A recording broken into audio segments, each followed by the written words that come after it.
Hey, what's going on? This is Instructor Mike. Tonight on Trigger with Instructor Mike, we're going to talk Ohio concealed carry. Ohio concealed carry? Wait a minute. You mean Ohio carry for teachers? That's what we're going to discuss. Then, after Ohio carry for teachers, we're going to discuss a shooting at a summer camp in Texas. A lot of people say that active shootings are just for white folks. Well, this has a different turn, not something that people, who are educated on the matter pay attention to, right? We're going to talk about that. And then a domestic disturbance at a state's attorney. Who is it? You might be surprised or maybe not. This and more on Trigger with Instructor Mike and Friends. Let's get to it. What's going on there? This is Trigger with Instructor Survival. Don't you do it. Don't you do it. Friends here. Y'all, this is because you have to understand that self-defense is a serious business. We do carry forces, advanced forces. Make a difference. one of the tactics that would increase or decrease In the two-way community. If you all don't right, make y'all it happen, introduce this. let's just kid. Give them 100%. Johnny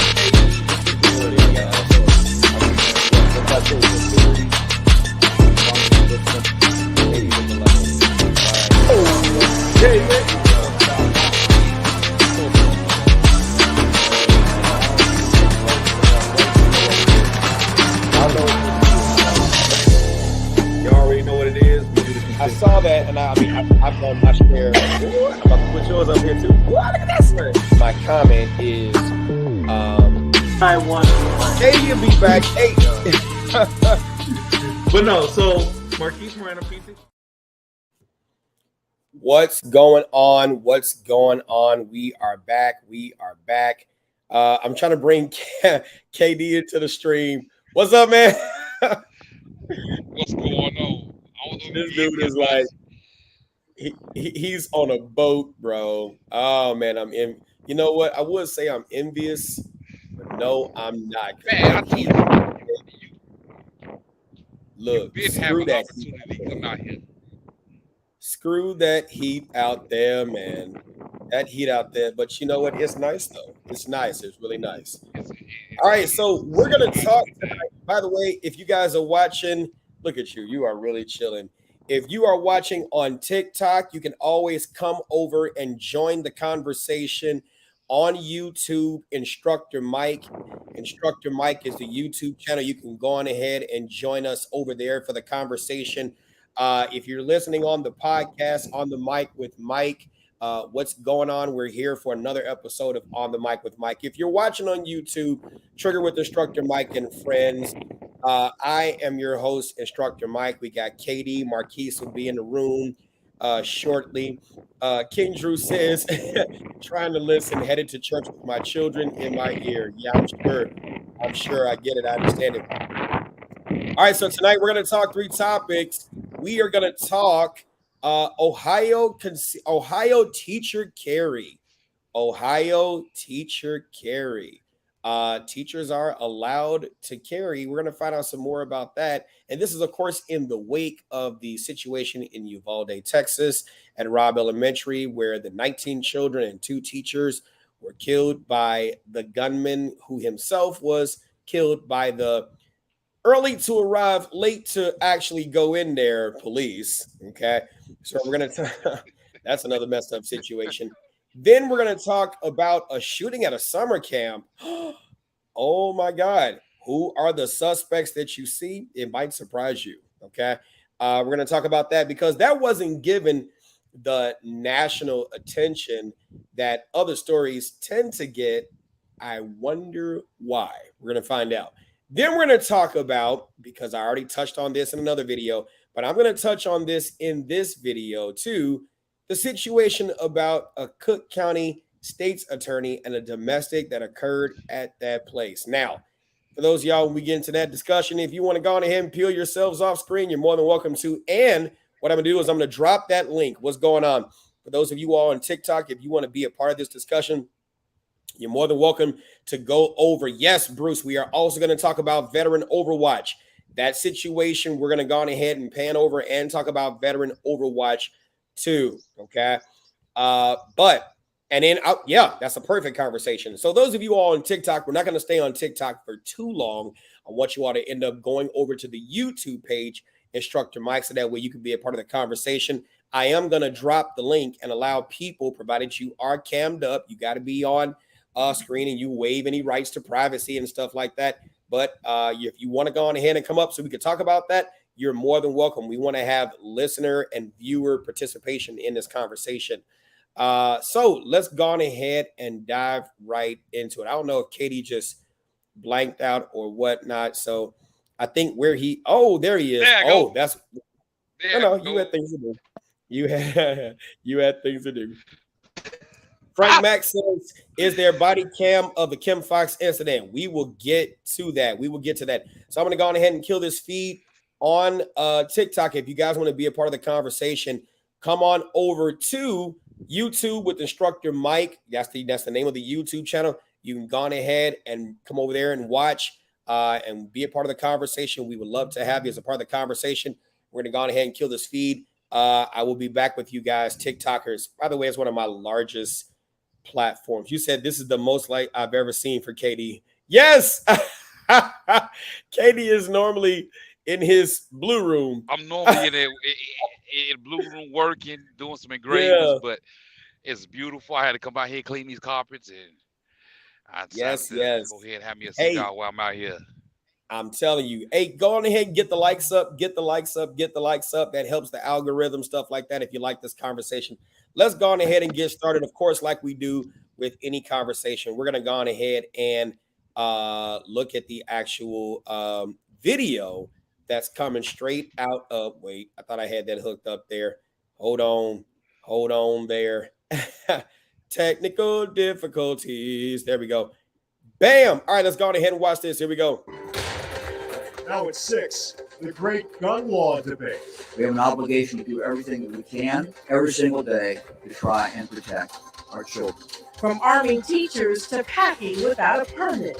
It's the wrong thing to do in this moment right now in our nation and in our state. New gun laws in Ohio reigniting calls for more reform. On the day that carrying a concealed weapon without a permit became legal here in Ohio, Governor Mike DeWine decided to sign another gun bill into law. Now, this one allows teachers and school staff with a certain amount of training to carry guns in Ohio schools. The governor says it's one of his ongoing school safety initiatives. State House reporter Morgan Trout takes an in-depth look tonight at guns in schools. Today is Ohio doing something. I want to take a moment to commend Ohio's school officials, our teachers, who've worked very hard to prevent, avert, and avoid tragedies, and they deserve our thanks and appreciation. And today, Governor DeWine signed a bill that would allow school staff members to bring a gun into work. Practice the Hippocratic Oath. At least do no harm. And bills like these are harmful. They're harmful to kids. They're harmful to educators. They're harmful to our state. Ohio Education Association President Scott Tomorrow and more than 350 others testified against House Bill 99. It lets each school board allow any staff member to carry a firearm in school with just 24 hours of training. I'm committed to continuing to do all we can to be a resource for our teachers, administrators, and other school staff to help protect our kids. Many state Republicans say this will increase public safety since many more people will have a weapon on them. But many educators, law enforcement officers, parents, and Democrats say this is dangerous and the wrong move. We've been on the front line of the pandemic. We've been on the front line of the culture wars that we didn't create. And now we're being asked to be on the front line when it comes to safety against armed intruders.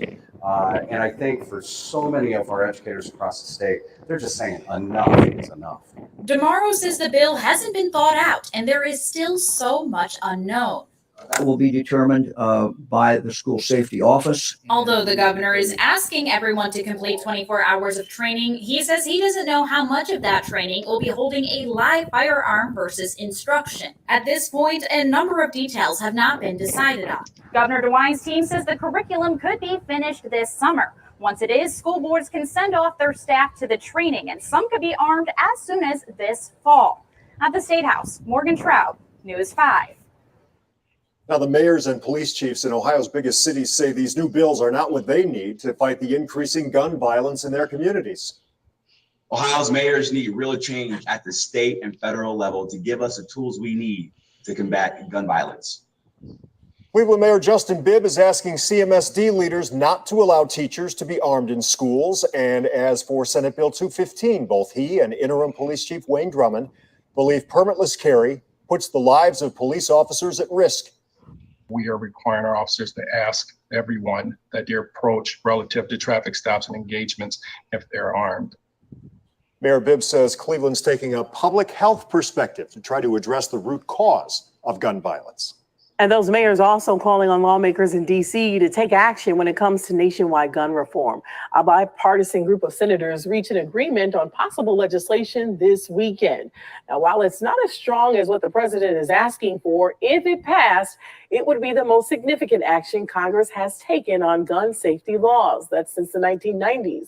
The plan, drafted by 10 Democrats and 10 Republicans, would strengthen background checks, allowing juvenile records to be screened for gun buyers younger than 21, expand gun restrictions for convicted domestic violence abusers, allocate funding for states enacting red flag laws to temporarily remove guns from those considered dangerous, and bolster school security and mental health programs. A gunman fired shots inside a youth summer camp in Duncanville before he died in a All right, so Katie, if you're still, I'm sure you might be out. I'm still here. Okay, what are your thoughts on this? 24 hours still not enough. Okay, You know, okay. it's. I understand where they're going with the thought process behind it, but again, we dealing with a situation where you have a bunch of people sitting behind a desk in a suit and tie, making decisions that should be made for someone on the streets, on boot level, on ground level. You giving, our teachers already are complaining about the overcrowdedness, the teacher to children ratio, administrative rules, and all these other different issues, mental health issues, not having enough counselors in the schools. It's a long list of issues that the teachers are going through. Now you're giving them one more task, which is carrying a firearm. And there's countless of videos out there where you have students, high school level students and grammar school level students attacking teachers, throwing chairs at teachers, snatching teachers' wigs off, doing all kind of other stuff. Not the So wigs. yeah, I just watched the video. A girl told me I would slap you, and the teacher's like, "Do it then." She's like, "All right, now I snatched that bogus wig off your head." She's like, "Whatever." The teacher went to walk back in the classroom. The girl snatched it off. So it's one of those cases where you're giving teachers now a tool, another tool to put in their heavy toolbox already. That I don't feel that 24 hours is going to give them enough psychological training to be able to differentiate the when to use, when not to use, how to protect, how to conceal, how weapons retention. It's a lot of aspects that goes into that right now you overload their plate, you overload their platter. So it's just one of those things that I'm kind of on the fence with this. It's a good idea, but executing it needs to be a lot more laws implemented into that.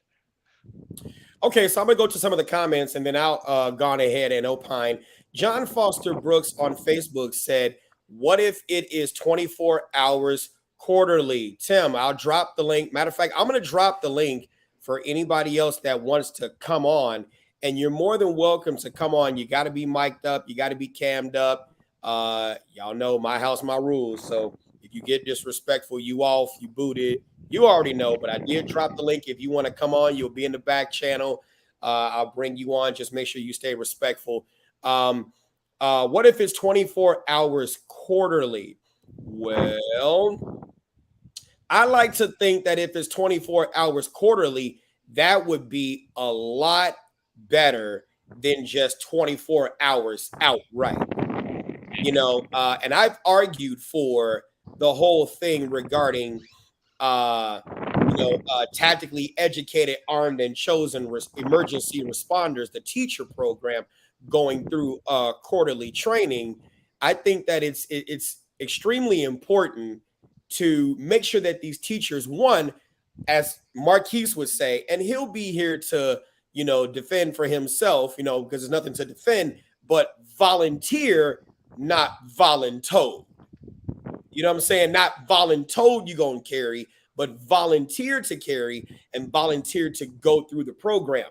But I do happen to agree, in essence, with Bruce Parham on Facebook saying Ohio is doing something. Something is better than nothing. On TikTok, I win, watch it. Number one said, I'd prefer and do assume everyone has a gun, maybe not on them, but they got one. He also had another comment saying something to the effect of, I'm trying to figure out where it was. Right, they won't all be armed. They won't all be armed. Welcome, Timothy Blue, to the stage. I know I brought you in. Can't see your face now. If you got Boost Mobile for Wi-Fi, you got to hold it up, and then the signal's gonna come in. All right, I'm gonna go ahead and remove you to the back. It says add you to the stream. All right, what's going on, Timothy? What's going on? Hey guys, can you hear me? I can hear you. What's up, man? Hey, how's it going? What's going on, buddy? Good. You do amazing things, Mike. Just appreciate all the knowledge that you drop consistently.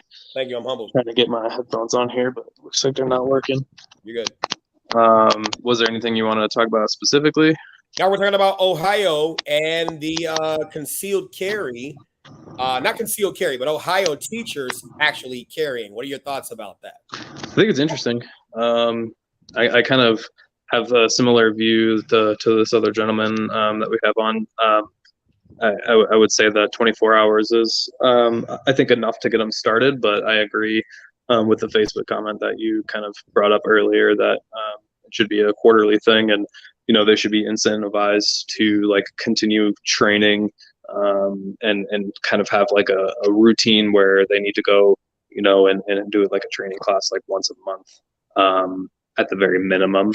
And that's kind of how I stand on it. I can also see like the other side of it making students uncomfortable, but I'm kind of down with anything that we want to do to help stop the gun violence in our schools. Really. Yeah. And I think that we got to look at it from a wide array of stances and sides, because I think on one hand,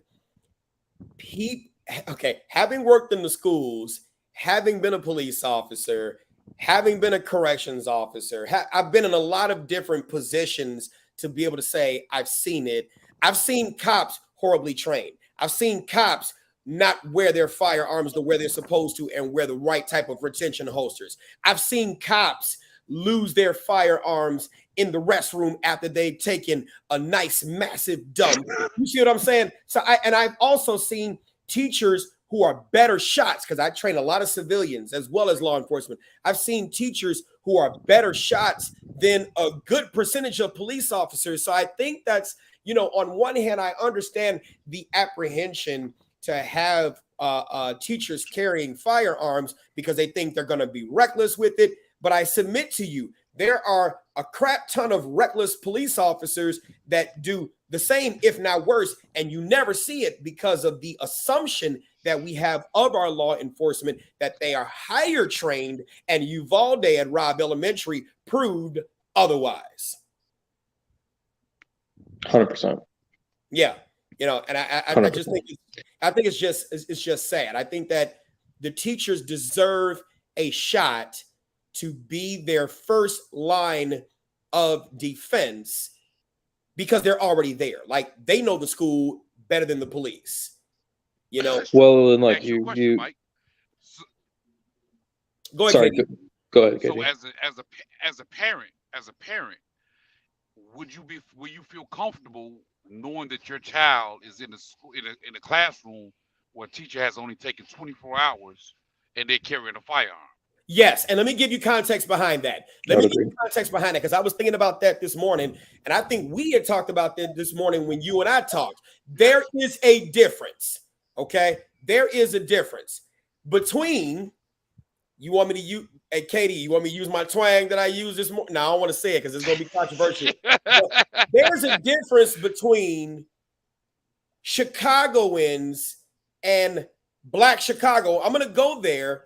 16 hours ain't enough for us because the gun culture in our community is not, for the most part, what it should be. But there's a difference between Ohioans, if that's what they're called, Buckeyes, whatever the thing is, right? Or let's just keep it to Illinois before we even transition to another state, right? There's a difference between Cook County and the rest of the state. Does that make sense? Like Cook County, what's up, Officer Boyd?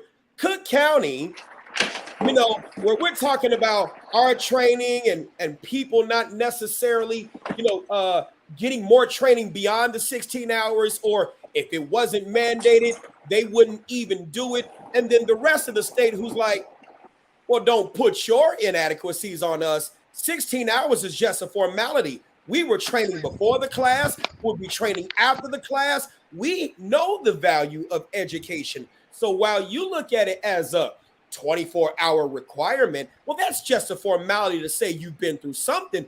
But this teacher's got more deer having been hunted and firearm certifications and gun matches that they go to and stuff like that. And they are perhaps even highly trained in the police. So we got to look at that context because only a trainer or someone who's in these clubs would know this to be the case. I yield to you guys. What's going on, Officer Boyd? What's going on, sir? Don't get fired. You're not on appreciate your content. Appreciate your content. Get fired. You better not be getting fired right here. Go ahead. I was fucking. No, sir. I'm at work.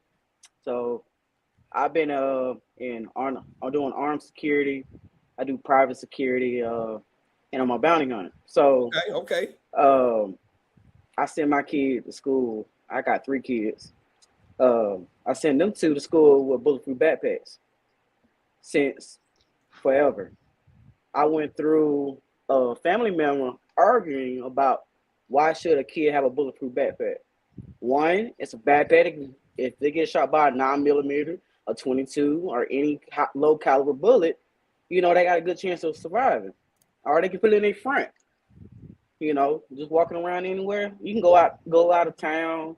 You can go in the woods. You can go anywhere. Ain't nobody gonna know you have a bulletproof backpack. Who gonna know? Right. So I just feel like more safety, more training for kids, adults, older people. Everybody should have more training. You don't get enough training in the world as it is. It takes you to get that training. That's how I feel about it. I agree. I feel like there's this thing where we just don't want to talk about it. Like it's this really scary, like real life thing, and we all like have this fear in there. There's these people who would just rather not have the conversation and like question like, why does a kid need like a bulletproof backpack? Like they just don't even want to even think about why that would ever be like something that's needed. And I think like shifting the conversation from, right, like we're really scared about this to this is how we prepare ourselves can really like help benefit a lot of people. That's true. True. Yeah. And let's examine the fact. How much more money would it cost for them to reinforce doors in school? They don't want to spend the money. It's not in their budget. It put in security systems and measures as you can do a massive lockdown. The teacher has a way to lock down her classroom so that and the doors are reinforced, or it's an area reinforced for the kids to go in that situation. Putting the magnetic locks on the front doors, whereas anyone can, right, any Joe Smoke can just open the door up to get inside of the school. We having a conversation about arming teachers. But how about arming the school? When 9/11 happened, 9/11 pilots already had firearms in the cockpit. But what they did was they put more money into the doors and the safety mechanisms so that they can be overturned. So it's like one of those things, like we want to put the horse behind the cart so you can push it instead of pulling it. It's other measures that we can take as administration can take, and to make it more secure for our students to go to school. And it's like they just overlooking all of those measures. It's like, whatever, we don't want to deal with it. Well, the problem is the funding, man. I mean, the way that our system, the way that public schools are funded, it's typically the schools that where, you know, in the nicer neighborhoods where the home prices are more expensive, so the property taxes are higher, and therefore they have more money, more disposable income to spend on, you know, upgrading the schools. When, you know, a lot of the more like inner city and, you know, areas where the home prices are lower, don't have that, you know, that privilege to, you know, have that more disposable income. And I'm trying to be careful with what I say, but No, you're fine. It's a good point. You're fine. I also want to look at this though, Tim. Well, no, it's the fact that schools aren't Ukraine. They're what? Schools aren't the Ukraine. That's why. You said schools aren't the Ukraine? Yeah. Yep. About the funding. But here's this too, Tim. With your point, though, you raise a very interesting point because there's an expectation for low-income schools and schools in impoverished areas to be violent. So those schools get locked down because of the assumption. And then if you look at the schools where property taxes are, as you stated, you know, the crime rates are lower. Katie is in his blue room now in the sexy space. We had to bring that up again. But crime is not high as assumed to be. Where are these active shootings taking place, though? Well, where are they taking place? It's a good point. I mean, I don't want to say anything to that.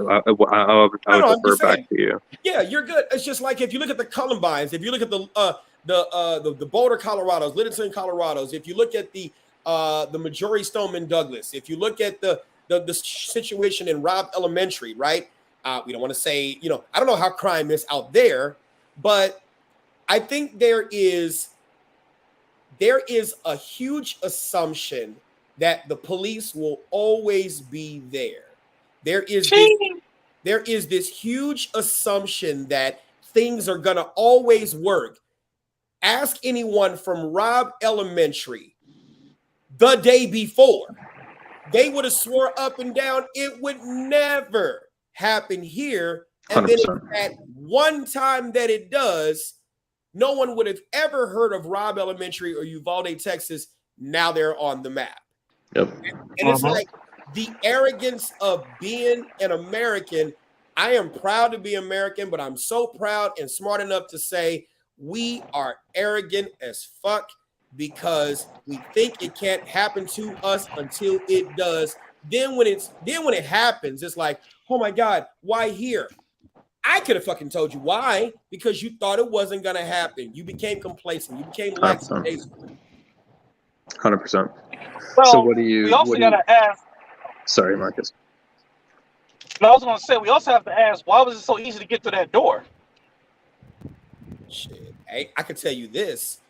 Yeah, it's easy to get to a lot of these school doors. Yes, and Marquise, I could tell you this. Go ahead. Sorry. Well, and that's my issue is that we folk. And again, I love the United States. I love the media because what we do is we major in minors. We major highly in minors. So the focus was gun got in school and killed a bunch of kids.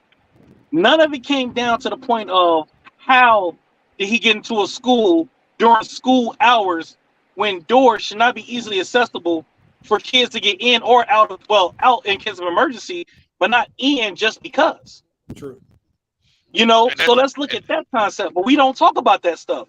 I've said this before, and I put it in the Facebook post. Say that they understand. And I said it in the Facebook post. Schools should have took the same 9/11 approach that airlines took after the first school shooting. And if that was just reinforcing the doors or re-upping their security to have better entries and exits out of a school, so be it. But every time I hear about a school shooting, besides a kid sneaking a gun into the school, this kid doesn't go to that school. Excuse me, this grown man, because he was 18, right? Right, I believe. He was 18 and got inside of a school during school hours with no resistance. But no one wants to talk about that. Yeah. I feel It's like about it's out of the. It's kind of like we can't just like sit around and wait. I mean, like Instructor Mike, you've done such a great job with Veteran Overwatch and everything, inspiring people to go into it. Like we have to take measures into our own hands, and you know, I mean, I have a backpack where it's my active shooter bag, and it's a pretty large backpack. Yeah, yeah. But I've got enough. You know, 300 blackout is what's in there, and I've got enough to stop a shooter and patch about 75 bullet holes on people and tourniquets and all of the good stuff. So I've just been really taking the stance that we need to take things into our own hands rather than relying on them to up the safety and up the security of these places that are easy targets. Shouts out to Ron. Shouts out to. I just want to give a shout out. Shouts out to Rhonda Ezell. She is the lead plaintiff in the case. Rhonda dropped the case. I know it's Ezell versus City of Chicago. One of the cases that's responsible for a lot of the handgun freedoms, and I use those in quotation marks, the freedoms that we did have finally in Chicago, and that's steadily being challenged all the freaking time. So again, shouts out to Rhonda. She says a teacher propped open the door, and then she saw the shooter, and then went back inside, and forgot to close the door, perhaps out of panic, perhaps thinking she was going to be shot. It could have been a variety of reasons. It's all still boiling down to complacency. As Incubator Jesus says on TikTok, this is all Uvalde cops deflecting. Let's talk about the do-nothing cops that let the guy get into the school in the first place. I mean, how does he run past one cop, runs past another cop, and then gets to that open door? Nobody had their firearm. No shots were exchanged outside. None of those things. It's a whole bunch of a dad was stopped from going into the school by police with his weapon. Are we talking about the same scenario, or are we talking about something else, Lefty, on YouTube? Appreciate you. If you guys are watching, do me a favor, share this, get the likes up. We do want to talk about veteran Overwatch, but I want to focus on this summer camp shooting that I'm almost certain maybe a few of you heard, but most of the nation did not hear. We hear it all the time talking about, well, school's out. Summer camps are next.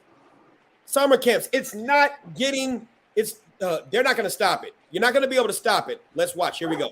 Shots inside a youth summer camp in Duncanville before he died in a shootout with police. Hello, I'm Steve. And I'm Heather Hayes. Duncanville police say they responded within minutes of receiving 911 calls from people inside the Duncanville field house. Police say the shooter was still inside, along with at least 150 summer camp students. Police credit the staff and the children with taking emergency steps to protect themselves. No one other than the shooter was injured. Now, police just finished briefing the media. Fox 4's Alex Boyer was there, and he joins us now live from Duncanville with the very latest. Alex. Hi, guys. And at this point, police are still not releasing the identity of the gunman, citing the ongoing investigation. We do know that the gunman was armed with a handgun when he entered the Duncanville field house through the main entrance. We also know, according to the assistant police chief, that responding officers followed their active shooter training, preventing anyone else, they say, from getting hurt. Now, there were approximately 150 kids inside of the facility attending a summer camp at the time of that shooting. According to Duncanville police, the suspects exchanged words with a staffer or camp counselor of some sort just inside that main entrance. We also know that the gunman fired at least 2 shots before ultimately getting into a shootout with those responding officers and ultimately was killed. A motive for this shooting remains unknown. The Texas Rangers are now handling the investigation. The suspect entered through the main lobby doors with a handgun. It appears that a staff member and he exchanged, whether it's discussions, a talk, but that was the initial gunfire, the initial shot that the people inside the location heard. Upon hearing that gunshot, they did what they were trained to do, the counselors. They moved the kids to a safe area and began locking the doors. The suspect went to a classroom was unable to get inside and did fire one round inside the classroom where there were children inside. Fortunately, no one was injured. After doing that, the suspect moved into the gymnasium where other kids were in. But again, no shots were fired there. Officers arrived on scene, observed him in the gymnasium, confronted him. The suspect and the officers then exchanged fire, where he was put down on the ground. And again, no one aside from the shooter was injured, including those officers who did engage with him. Parents were reunited with their kids at the Duncanville Rec Center. The assistant police chief says that there are cameras inside of the building which may have captured that shooting. Now, grief counselors are being made available for students or staffers who may want to talk about this situation. Of course, very traumatic for them nonetheless. Now, since the field house is still considered a crime scene and summer camp is ongoing for weeks to come, I'm told by the city manager that city staff is going to be contacting parents throughout the day to let them know about other summer camp options that may be available to their kiddos should they decide to come back. Also, another thing I wanted to point out was you heard the assistant police chief talk about the fact that one shot was fired into that locked classroom. He did clarify that, again, the suspect was outside of that classroom in the hallway, was not able to get into that locked classroom and shot through that door. Again, thankfully, none of those students were hit. All right, Alex. Alex, I'm sure people all over North Texas are making comparisons to what happened in Uvalde and how things went really poorly and not following protocol. It sounds like those active shooter protocols were fired. So the people who went in, were those just the initial responding officers and they just went in and confronted the guy right away? Yeah, that's right. To keep in mind that the assistant police chief said that they got the first 911 call at 8:43, and by 8:45 a.m., those first officers were already inside of the school engaging that suspect. This all seemingly over within about a 5-minute time frame. The assistant police chief saying that that's right. They have active shooter training and that his officers did exactly what they were trained to do. We now know the gunman who opened fire at a Duncanville summer youth camp before being shot to death by police had a very lengthy criminal record. Hello, I'm Steve Eager. Hello, everybody. I'm Heather Hayes. Police say he was 42-year-old Brandon Ned. This is a mugshot from a 2011 arrest. While no one was physically injured, yesterday's shootout at the Duncanville Fieldhouse left students and counselors emotional. Fox 4's Alex Bonet has more on Ned's background and also, Alex, how the camp organizers truly work to protect those children. Yeah, that's right, guys. You know, Ned does have, as you mentioned, an extensive criminal history. It includes a conviction for intoxication manslaughter, which put him in prison for a brief moment in time. We also know that he was arrested and convicted of a felony drug charge.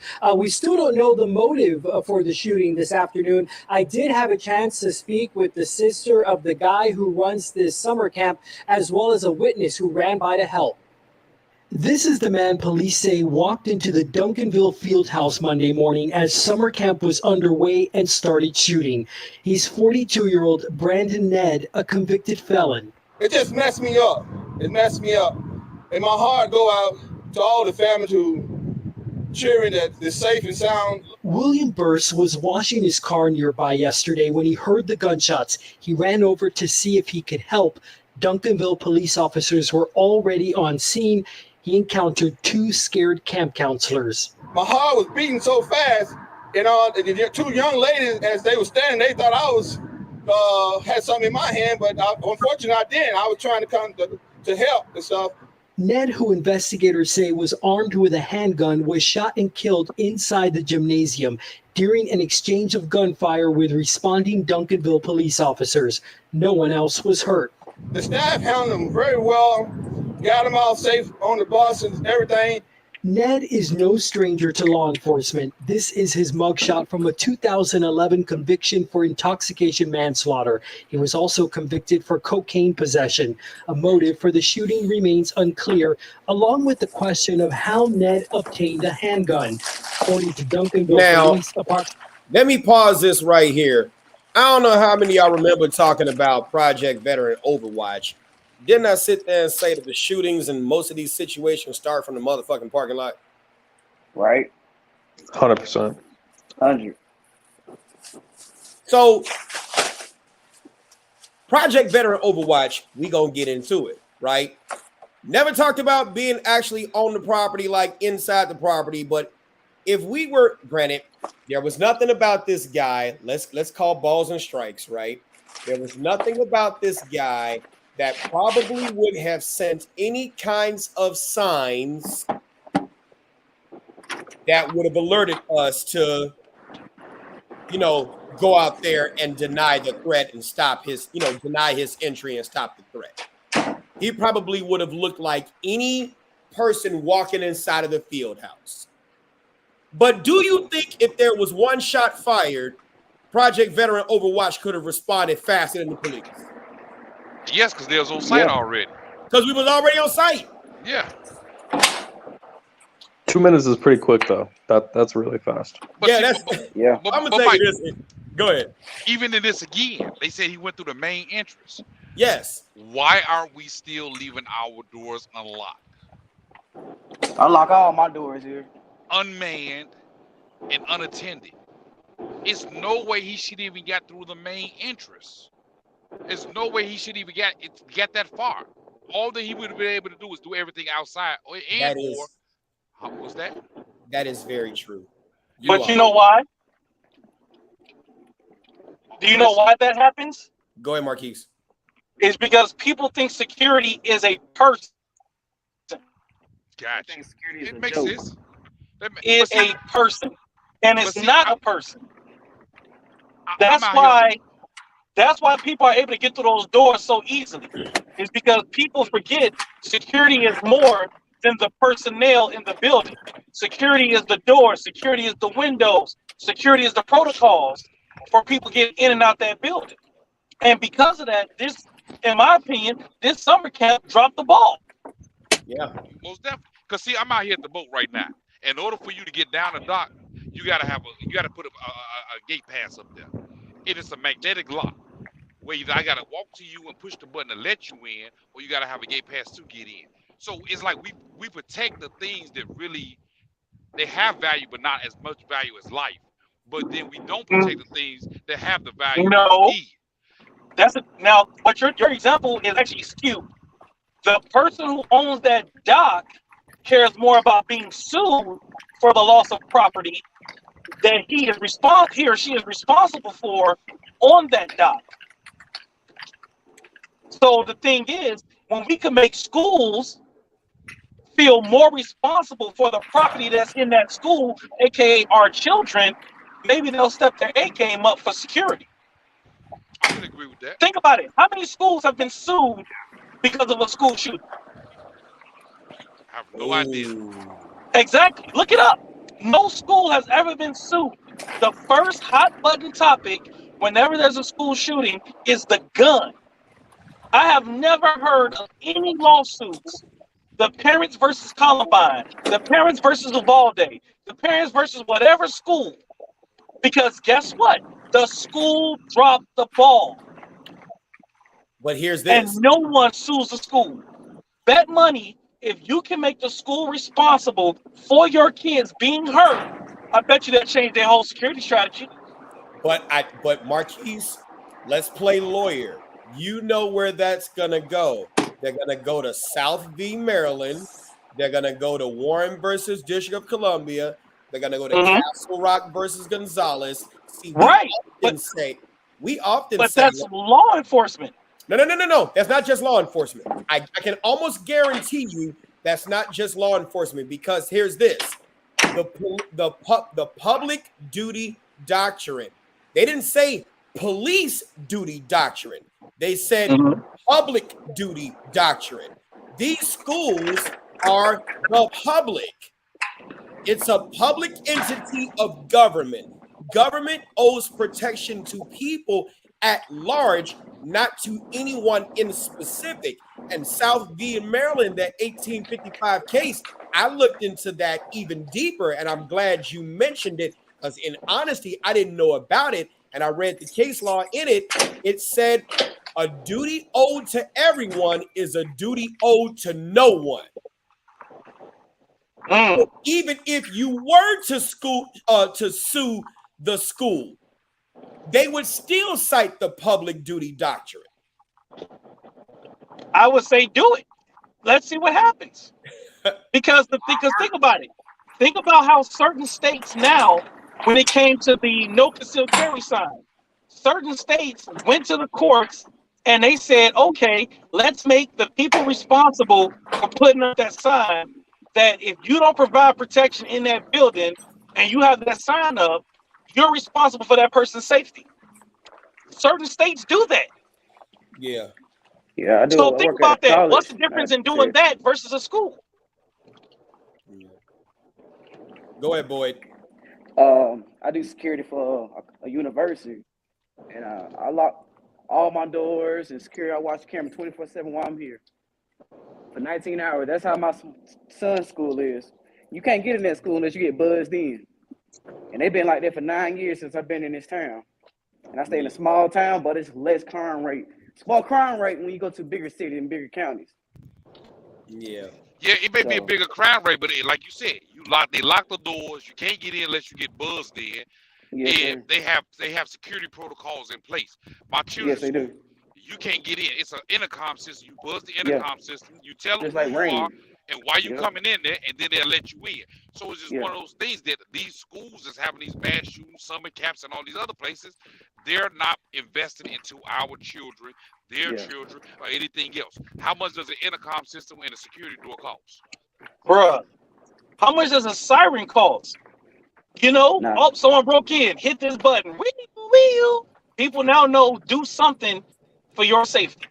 But that's something, Marquise. You are 1,000% correct. I'm glad you said that. But Mike, I've been saying this shit every show. But I'm talking about literally. But I'm talking about that front door not being locked, man. I mean, come on, let's be real with this.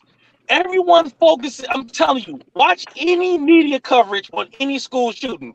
The hot button topic is the gun. It ain't, and maybe they will sneak in a person's mental health. But you know why they're not talking about this boy's mental health? Because he's LGBTQ. Yeah. And they won't talk about it because it's like, whoa, it's not about the gun. And stuff like that. So Uvalde shooter. I think it's about the guy. Well, shit. Think about it like this: if it doesn't fit an agenda, it isn't reported correctly. How do you have a Supreme Court justice be threatened at his house and it's brought up one time? True. And you say that's not a threat on democracy, but literally, people rioting or protesting is a threat on democracy. If it doesn't fit an agenda, no one cares. Right now, the agenda is this guy got in with a gun. It ain't about his background. It ain't about what he's into. It's about the gun. Stephen Halliday says the school shooting with the Crumble parents, the school is getting sued. I believe that's the school shooting in Michigan. With the parents who were charged for his behavior. Ethan Crumble, I believe that's his name. And the school is getting sued. I gotta look that up, Stephen. Thank you for mentioning that. Also, shouts out to DJ Boogie Monster. He said he's a teacher in Columbus, Ohio, the largest district in Ohio, and the board is still refusing to let teachers carry. Wasn't that the same situation in Uvalde, Texas, with Robb Elementary? That Uvalde Independent School District refused to allow the teachers to carry. And I hate to say it, but I think there's going to be teachers just taking matters into their own hands. And I wouldn't be mad. Well, that's a pretty big crime, though. I mean, we're talking like felony for bringing a firearm to school. That's why it's concealed, though. Yeah. That's why it's pretty called big crime. concealed carry. All it takes is little Michi. All it takes is little Michi ass to bump up against you, and they feel that steel, and all of a sudden, bruh, I carry a appendix. I'm giving full hugs to my family members, and they ain't know I had it. Look, because you But already. Marquis, look who you talking about. How many, Marquis? You got 24 hours of training. Who? I'm asking you, do you have 24 hours of training? Shit. Oh, for maybe one class. Exactly. So we're talking I about train people every that 2 weeks. for us, we train on how to carry concealed. We train as how you do not know that we Yeah, have but on for a the people that firearm. don't have the When, training. when I come outside, I'm on the boat. I got on a Dago t-shirt with an appendix. Don't nobody know I got it on me. But it's Right. just one of those things. We went extensively, and I'm pretty sure you got at least 5 holsters that you done went through that you figured out didn't work for you. Shit. 5 holsters Yeah. maybe when I first became an instructor. Okay, you state the point. I got a ton of holsters I done gave away Right. because no, I didn't like that one. Or here go your first holster. You know, so it's just one of those things that as you talk about 24 hours of training, and you think about what all we went through to train to carry concealed, so we won't print. It's not obvious. You could get to it. You trained on how to get to it at home. It's a lot that goes into this. It's Yeah. not just 24 hours and I'm out there going. Like Mike said, little Michi bump up into you. He gonna be like, "Hey, you got a pole on you?" You be like, "Huh? You got a pole on you?" That's So it. it's just one of those concepts that they're gonna have to revise a whole lot of things and get a whole lot of other things in place besides this 24 hours. I understand that it's a step in the right direction, but the better Yeah. step in the right direction is to secure the school. Right. And that's what That's I'm the first saying. step. People don't, and this is what I've been saying this whole time. No joke. No one talks about how they got in. No one talks about that. That is a scary thought when you think about how many school shootings happened and none of the focus was how easy the person got into the school. No Yeah. one talks about that. Yeah. And that's my point. I'm going to tell you, and here's the biggest secret. If you ever want to open a security firm or anything else, you know the 3 things you need to be good in security?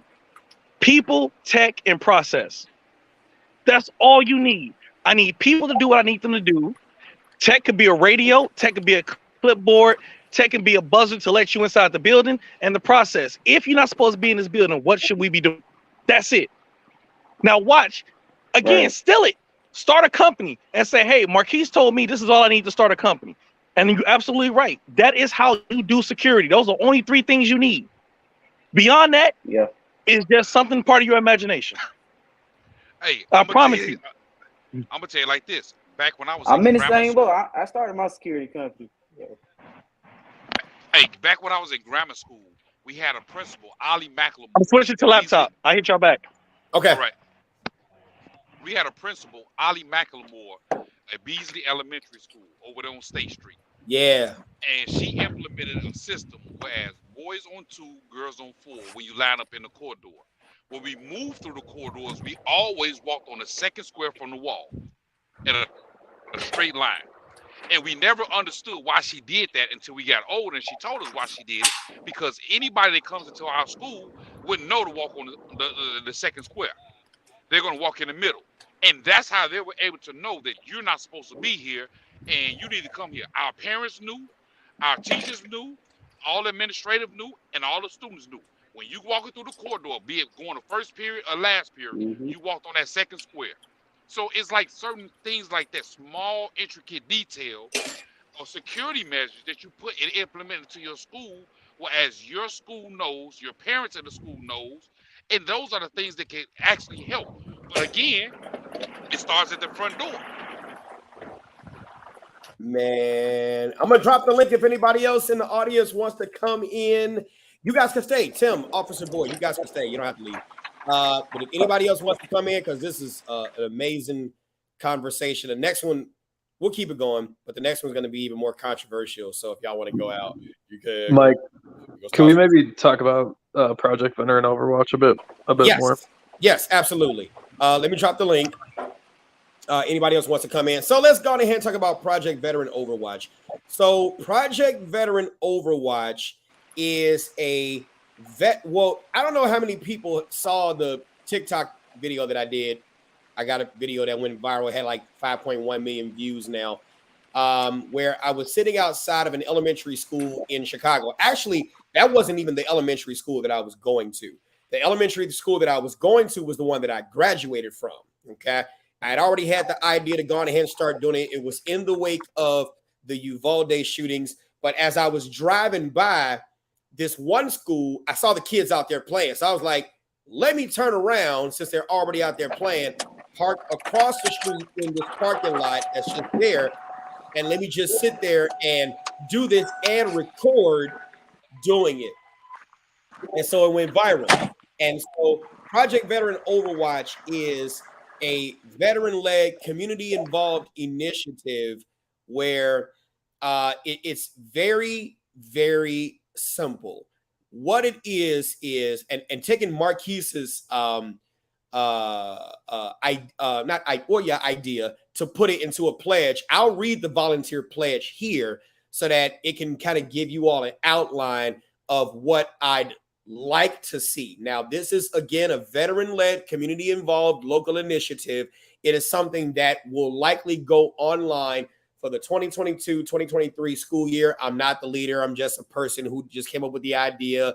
You know, it'll be on you guys. But the reason why I say veteran-led is because veterans have no problem going all out to the point where we end up losing our lives and taking somebody else's. We're already used to that. We signed up for that. We know the risk, stuff like that. When it's go time, you don't have time to back down. We don't have time to, think twice about stuff. Don't get me wrong. Some stuff you got to think twice about. We don't have time to think twice about stuff. If the ROE, we go. Okay. So I'm going to read this and then I'll open it up for anybody that, again, in the chat, in the comments, whatever the case may be. Let's go on ahead and do me a favor. Get the likes up. Please share this. If you haven't considered subscribing, please do so. Here we go. You would say your name, do solemnly swear or affirm that I will support and defend the Constitution of the United States against all enemies, foreign and domestic, bearing true faith and allegiance to the same. I am a citizen of the United States, volunteering my time in the local community forces that guard our community's most vulnerable people and places and our way of life. I am prepared to give my life in their defense.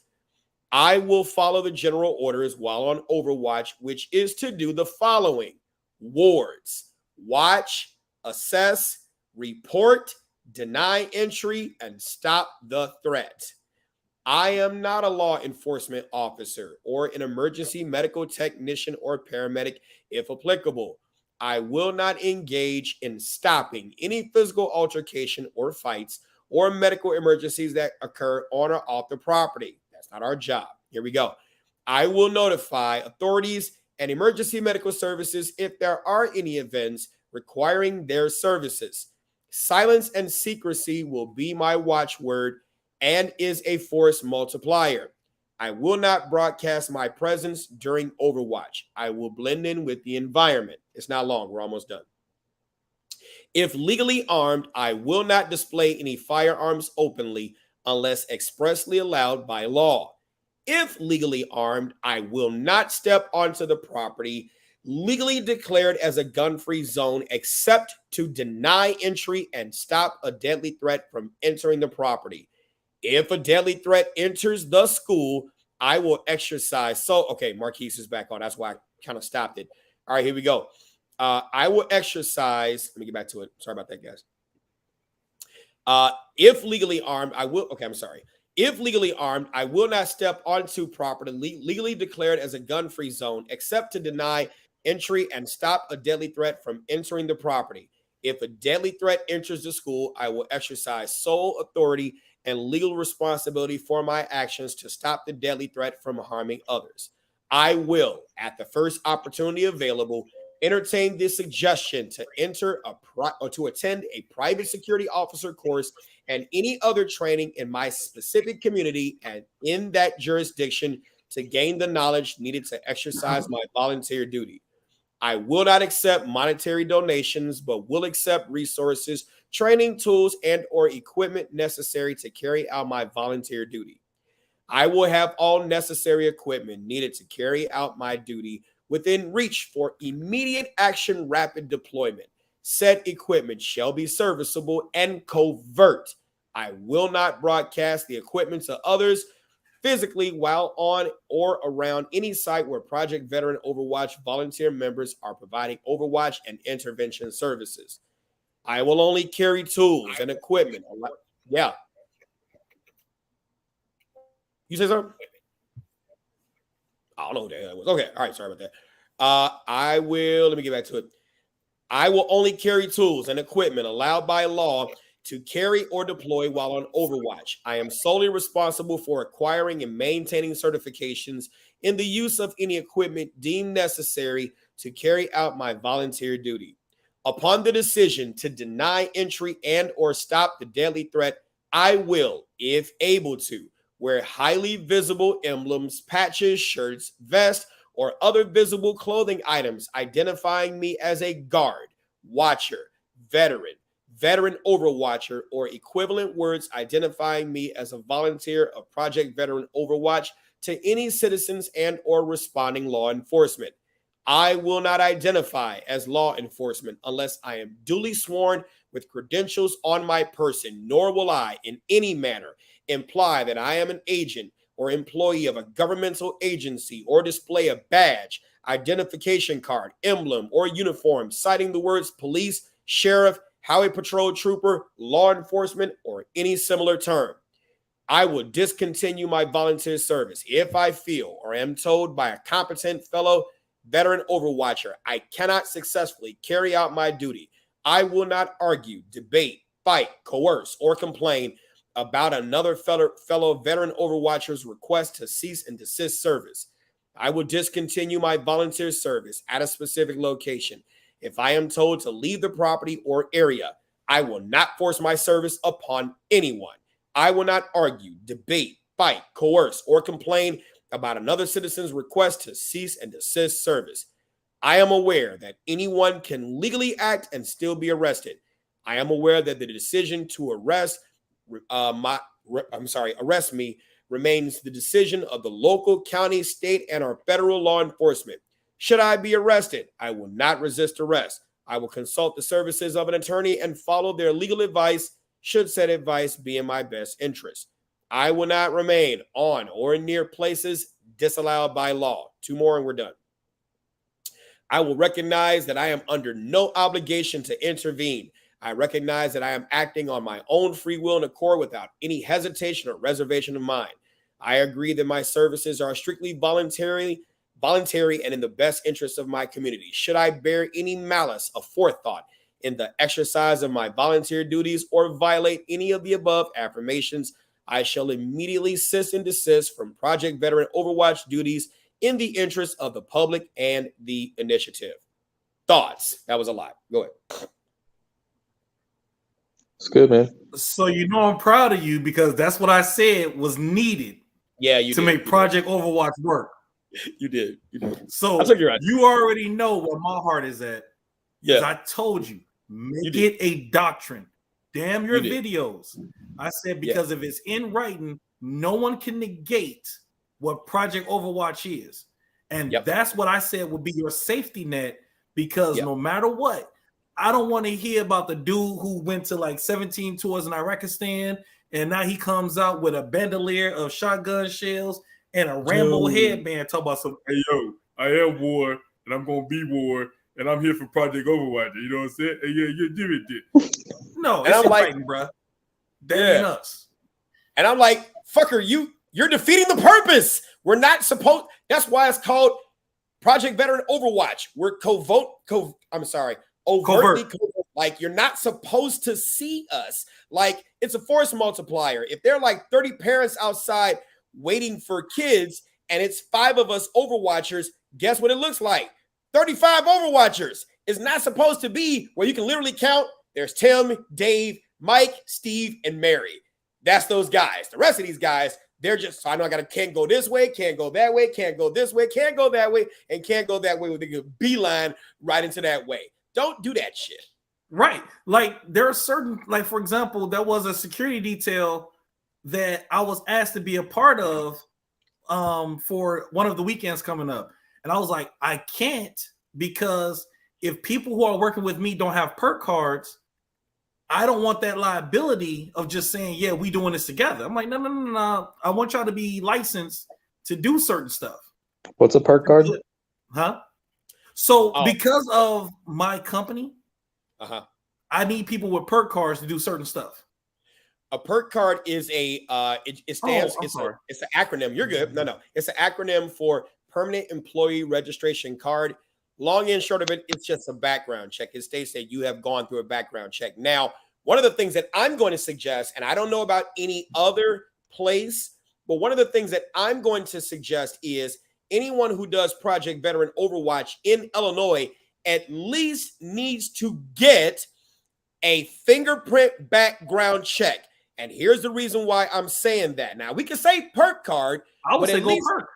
Well, here's this. At least I want to say fingerprint background check, because that's the quickest to come back, 24 to 48 hours. It hits online where you can literally go to that website, run their last name, first initial, and social, and it'll say eligible. If they're eligible to get the perk card, they're eligible to work Veterans Overwatch, because if they actually get the perk card, that's a license that could be pulled. You hear what I'm saying? So at least we could say they did go through a fingerprint-based background check. And there's a website where, bam, it says eligible. Is that just Illinois, or is that nationwide? Typically? That's in Illinois. See, different states have different. Right. So, like, for example, California has the guard card. Right. Yeah. Yeah. So it's like every state has some form of base security training for unarmed citizens. Okay. And then they have 40 hours. Like for us, we have 40 hours of training that allow us to do armed and unarmed. Right. Now, I'm saying perk at the minimum, because at least it says you can do security.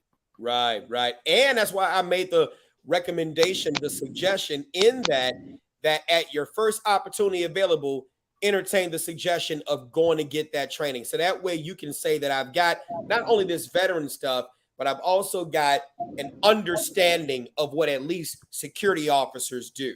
You know, since you understand the rules and regulations because that's what's going to help you in court, that at least you're operating in the same type of boundaries, if you will, as a security officer. And mind you, we're not going out there to make arrests. That's why I said, if there's fights going on, call the school. Let them deal with that. Don't you go out there and listen, guys, come on.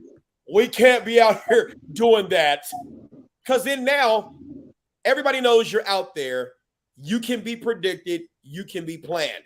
We are out there for the big shit. We're not out there for the little shit. Let them handle the little shit. We handle the big shit. Yep.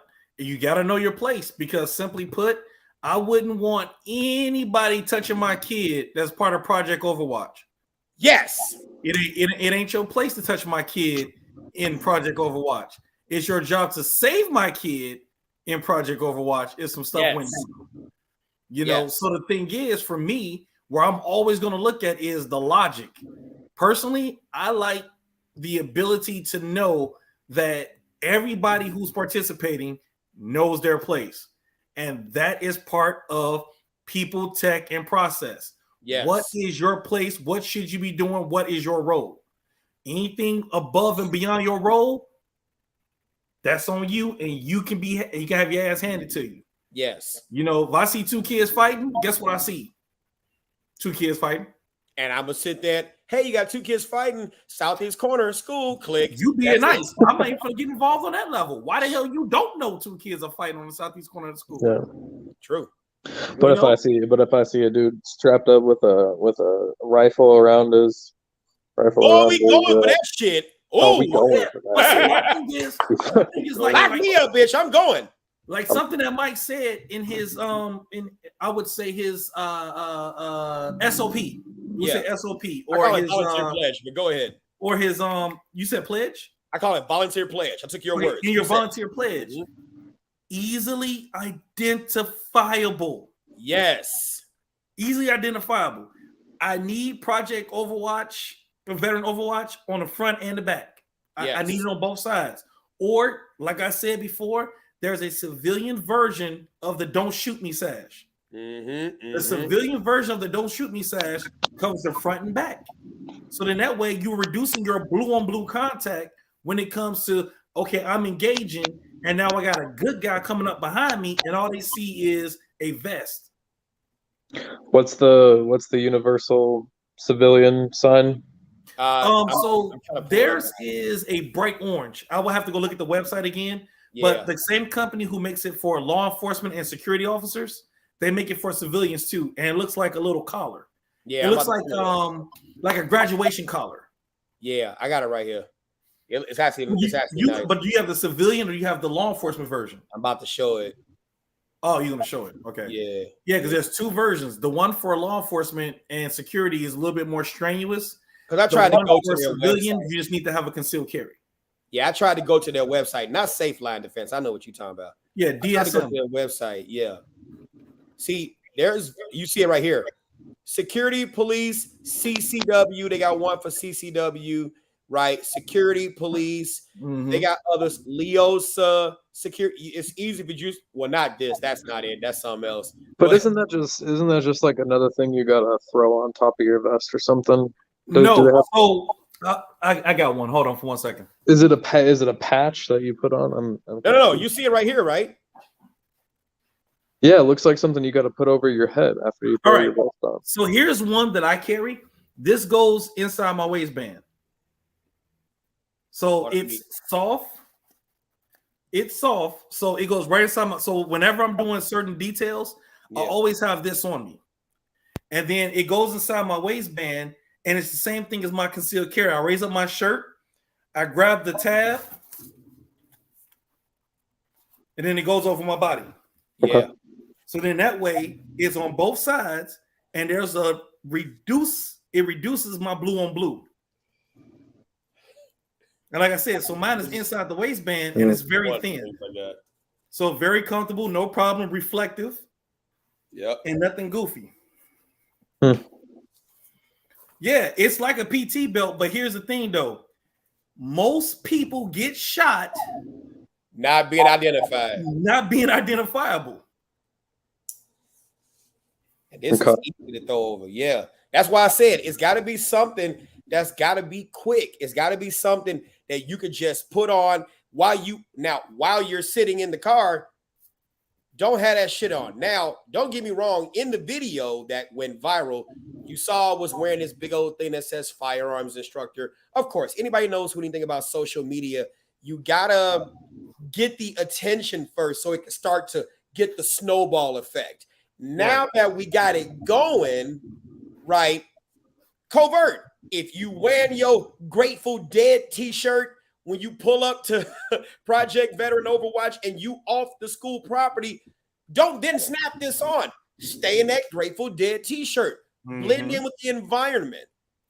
And then if something happens, right, that's why I said veteran-led community involved, right? Anybody who's ever been in the military knows it ain't nothing for us to grab our shit, throw it on, snap, rifle up, and go. That's nothing, especially if you got it right there. You were in the fire department. What do? Come down the pole, boot, put the turnout gear, hit there, then put on the coat once you get there. It's not hard. You don't have to sit with those plates because now what you doing, fool? You look obvious. Yep, you're supposed to be covert. Yeah. Now here's this too. Some people in certain communities, which is why I think this is going to be perfect for small towns, medium-sized towns where y'all got that down-home country feel. I think it's going to be Project Veteran Overwatch is already happening now. It's going to be perfect because the sheriff knows y'all, the school board knows y'all. They think it's a great idea. They know you. They do the little background check. You're cool. They don't even mind that you get outside the car and push the doors, do an exterior premise check. Like small towns, this is going to be perfect for it. Chicago, I'm just happy just to be there. And if some shit happens and I go in and do something, maybe I make the news. Maybe somebody else makes the news and maybe we save the day. Maybe they're like, okay, maybe this would be a good idea. But this is going to be awesome in smaller towns. I don't expect Chicago to be on board with this. I expect to run into some problems later on down the line. But if we could spark the movement here and it spreads around, I'm cool with that. Just fucking do it. You don't have to mention me. Just Talk to your local sheriff, talk to the police. If they say cool and they fine with it, cool. Don't be rogue like my ass. See, I'm in Chicago. Y'all know some beautiful paintings. I don't really have to go to the police and ask them, because 9 times out of 10, they see me sitting there, it's going to be a wave, a head nod. They worried about other shit. They ain't worried about my ass. They ain't fucking worried about me. So the difference is a person who's recognizable. True. So that is my true. thing is this, and that's the reason why I said make it blanket. Yeah. If you're going to do it, you contact local law enforcement and you let them know periodically you're going to be in this area helping out. You ain't got to tell them what gear is in your car. You ain't got to tell them you got the 300 blackout with the super scope and the and the uranium tip bullets. You ain't got to tell them none of that stuff. Hey, I'm here. I'm going to be in this area. I'm volunteering my services in this area during this time frame. Yeah. And that's it. That's it. For sure. You know? Yep. And the thing is, and I said the law enforcement, not the school. Yeah. That because the school would be like, okay. Who the hell are you and why? Right. They might call the police on your ass. Like, you just let them fucking know. Yes. Right. Jeremy. And that's what I said. It's just like those TV shows, the what would you do's. Yeah. In certain situations, in those what would you do scenarios, they always contact local law enforcement in case someone calls the police. And they're like, yo, we're aware of this, that, and the other, blah, blah, blah, blah.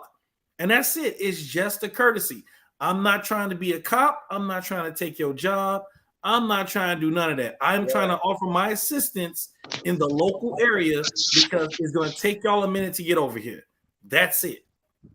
You know, and I even shared a phone call on social media. I think it was yesterday or today, where this woman was calling 911, and the dispatcher told her, "Listen, we ain't got no cops to send you to your area. Yeah. Do you have anything you can do to defend yourself?" Yes. She was like, "No, I don't have a gun. Is there anyone you can call?" "No, I have no one I can call. He broke my original phone, and I don't have any of my contacts." "Do you have any weapons you can use?" "No, ma'am, I don't have anything of that." "Well, I'm gonna stay on the phone with you, and we're gonna try to figure this out." Jeremy, I just put the comment to your the response to your comment. You said, could you get the could anybody who wants the Project Veteran Overwatch volunteer pledge? There's my email right there, MikeBrown1879@gmail.com. I ain't got no problem putting it out there. I got plenty of emails that's out there, no matter whatever. But just go ahead and send me the email. That way I can go ahead. Go ahead. In my personal opinion, make a Project Overwatch email. That's next. I just got to building my new website. So no, I'm just talking about here's the thing. Because if you're going to build a website for Project Overwatch, whatever it is going to be Mike at Project Overwatch, blah, blah, blah, blah. Yeah. But even if you start a Gmail with Project Overwatch, you would then be able to have a Google Drive. True. Yes. You're right about that. Like I got you. I'm with you. That's why I said I don't want to be just. It can't be just me. Fuck that. No, I need help. So I told you, and like I said, it's just only because just like Officer Boyd said, he started his own security company. I'm starting my own security company now because unfortunately, I'm getting a lot more calls to do more details. Yeah, and I'm like, man, since the bat signal's going out, let me go ahead and start. And I want to show y'all something. I just what is that, KD? Is that a casino? Yeah, I'm leaving the yacht club. I was at the boat when Mike hit me and asked me was I on, and of course I got on while sitting on the boat, and I just packed up the boat. So now I'm leaving, headed home. Oh no, which is worse, the fact that he's over there, or the fact I knew what that was. Yeah, the fact that you know that it was right. Well, I'm docked right next to the Horseshoe Casino in Hammond Marine. Oh, okay. Yeah. So you next to the one in what? No, not Kankakee. Where is that at? In East Chicago, Indiana. It's East Chicago, right? Yeah. Well, technically, Hammond, Indiana. Yeah. Okay. Yeah. When I tell y'all that this is something that is really, I just want to show y'all this because this is the video that went viral, and I'm trying to see if it's when I say it's I can't even see it. There are so many videos that people shared. You know, one of the things about the veteran community that not this. This was shared so many times. This was shared so many times, and so many people.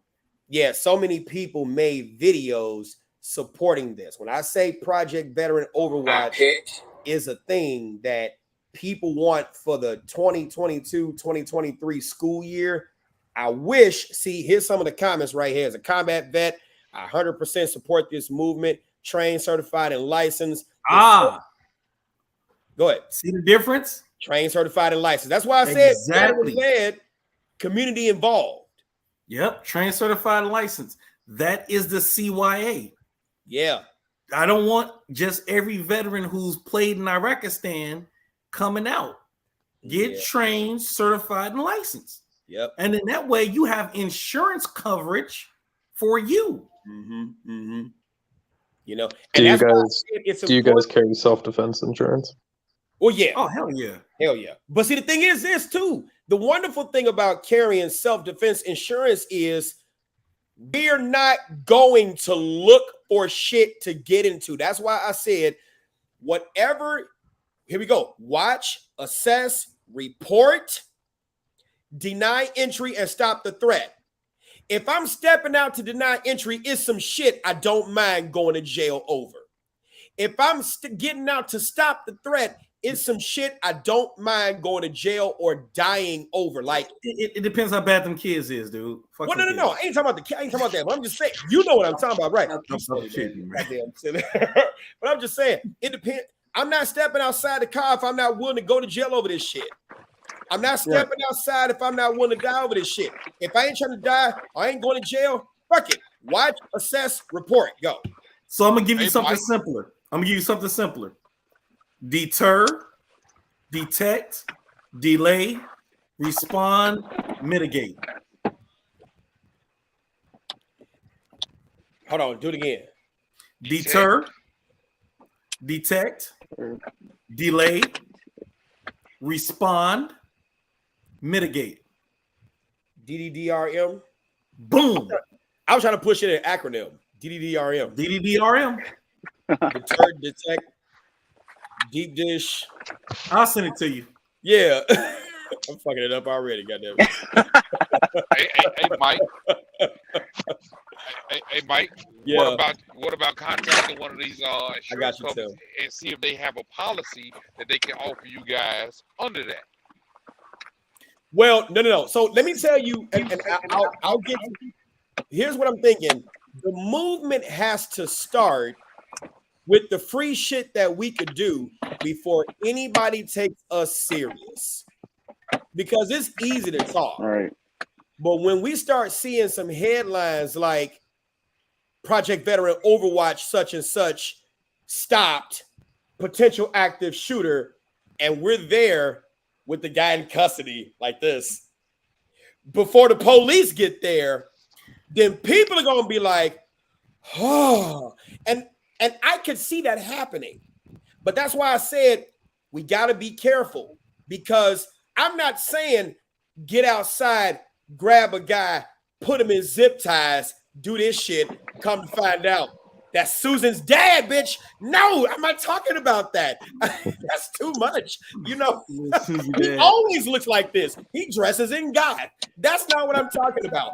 What I'm saying is when you get outside and you attempt to deny somebody entry, if you sit there and say, hey, how you doing? Can I help you? And this guy turns around and begins to try to shoot you, and then we just gravitate off the X, pop, and then that shit will be on camera. We should have body cameras, and then we got evidence to be able to show, hey, you guys did your part by locking down the school. So when we stepped outside to deny them entry, they had no choice but to run into us. And we were able to mitigate and stop that threat. Even if we had him out, drop, and he gets down to the ground, we walk up, cuff him up. We got the rifle, we got him, we got the shooter before the police was ever there. Do you know heard how the word he just fucking used? big that's gonna be? You heard the word he used? Mitigate. Right. Yeah, okay, I got it. Yeah. I told you. Right.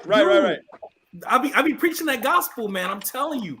I do this. I've been doing this shit for centuries. That's what I'm like, dude. I understand where everyone's coming from, but that's the reason why I said I like that one veteran who said trained, licensed, and whatever he said. Because the next thing is, can someone be trained on handcuffing or zip ties? Because I would want that. Yeah. Because in my opinion, I've seen both law enforcement and security who were trained in apprehending suspects. And nah. They put on handcuffs like they got fur around them. Bruh, they put on handcuffs and don't realize that the only way you put on handcuffs is that if you have complete control of the person. True. Yes. So that's number one. If you don't have control of the person, don't be handcuffing, don't be touching them. You gotta have control of the person before you can apprehend them. So if I got a gun out, guess what I shouldn't be doing? Shouldn't be handcuffing. I shouldn't be handcuffing. So the thing is, once I get control of the person, learn the zip tie method. Get both hands in, pull, zip, boom, we done. And get some easy flex cuffs. Don't get nothing complicated. Get some one pull flex cuffs and get yourself a scarab that actually cuts the flex cuffs. Yeah, I got that. Yep. Which is pertinent. People buy flex cuffs, but they don't get the scarab. And I'm like, dude, you only half the equation. So that's what I'm saying. That training has to come in, bro. Who's listening to the Gremlins? Officer Boyd. Oh, that's my kids. See, same difference. Gremlins, kids, same difference. Fair enough. Or even handcuff techniques, dude. That's not about no. If I got someone with some handcuffs, I don't want someone bringing out some G.I. Joe handcuffs that they got from their kids' lunchbox. They gotta have good gear for this stuff. Yep, that's a thing. That is a thing. And so I'll get you this email shortly. But what do you guys think about it? What do you guys think about it? I think it's an excellent idea. I hope it becomes something for 2022, 2023 because we need something. We need something. The kids, and there are people who are looking forward to that. Because that's going to be the other thing too. What would be the allowable weapon platforms of people who are joining Project Overwatch? And are you trained with that platform? Yeah. Like for example, for us with perk cards, if you have the 40 hours with armed training, your card shows every firearm that you are allowed to use. Yep. So for me, I got everything except for select fire. Right. So I can actually do it with a revolver. I wouldn't do it with a revolver, but right. He gonna say, "What about fuzzy handcuffs?" Look. If they lock properly and the key works, dude, make it happen. I used to carry some pink handcuffs for real. Like I used to call them. Someone stole mine. No, I'm talking about the pink ass cuffs. You know what I'm talking about? They stole my pinks. Oh, they stole your shit, man. Because they were nicer than theirs. Like if I had to sit there and chase after you, you definitely got the pink handcuffs. Have you seen the new asp? I mean, the new asp handcuffs, the ones that has the button to double lock it? No, I've not seen those. Pause. I seen those. I ain't got none, but I seen them. Oh shit. Hey Mike. Another thing is going to get some. With the handcuffing thing, a lot of people don't inspect their equipment. I had a loss. I got sued by an inmate because another officer put some handcuffs on him in the middle pin in the Smith & Wesson handcuff. Yeah. Lock. It was broke, and they had to cut him off using the doctor cut it off, and he ended up getting injured from it. But a lot of people don't inspect their equipment to the point where you get it on and off. So this minimalistic exoskeleton case. Yeah. Is one of the most beautiful things Asp ever made, in my personal opinion. So whenever I need these cuffs, I hit the button, pull them off. And yes, I only flex with hinge. Yeah. I don't play with nobody's chain handcuffs. I don't want you to move too much or breathe too heavy. Now, right here, that little button is now my double lock. Yeah. This is going nowhere now. Wow. How you disengage the double lock? Probably the key. With the key. Yeah. Okay. So you gotta have a key. Huh? I know Key you're to an what? ass. And that's it. I just disengage. You gotta have a key. Yeah. Yeah. I know you're an ASP instructor, right? Who? You. Me? Yeah. I am. You know. Oh, okay. So you know the ass tradition, right? I got that. Don't you pull out that challenge coin. You better not pull out that damn coin. Oh, you got your shit? You gonna maybe go get mine? Oh, man. I got to go get my shit. I got it.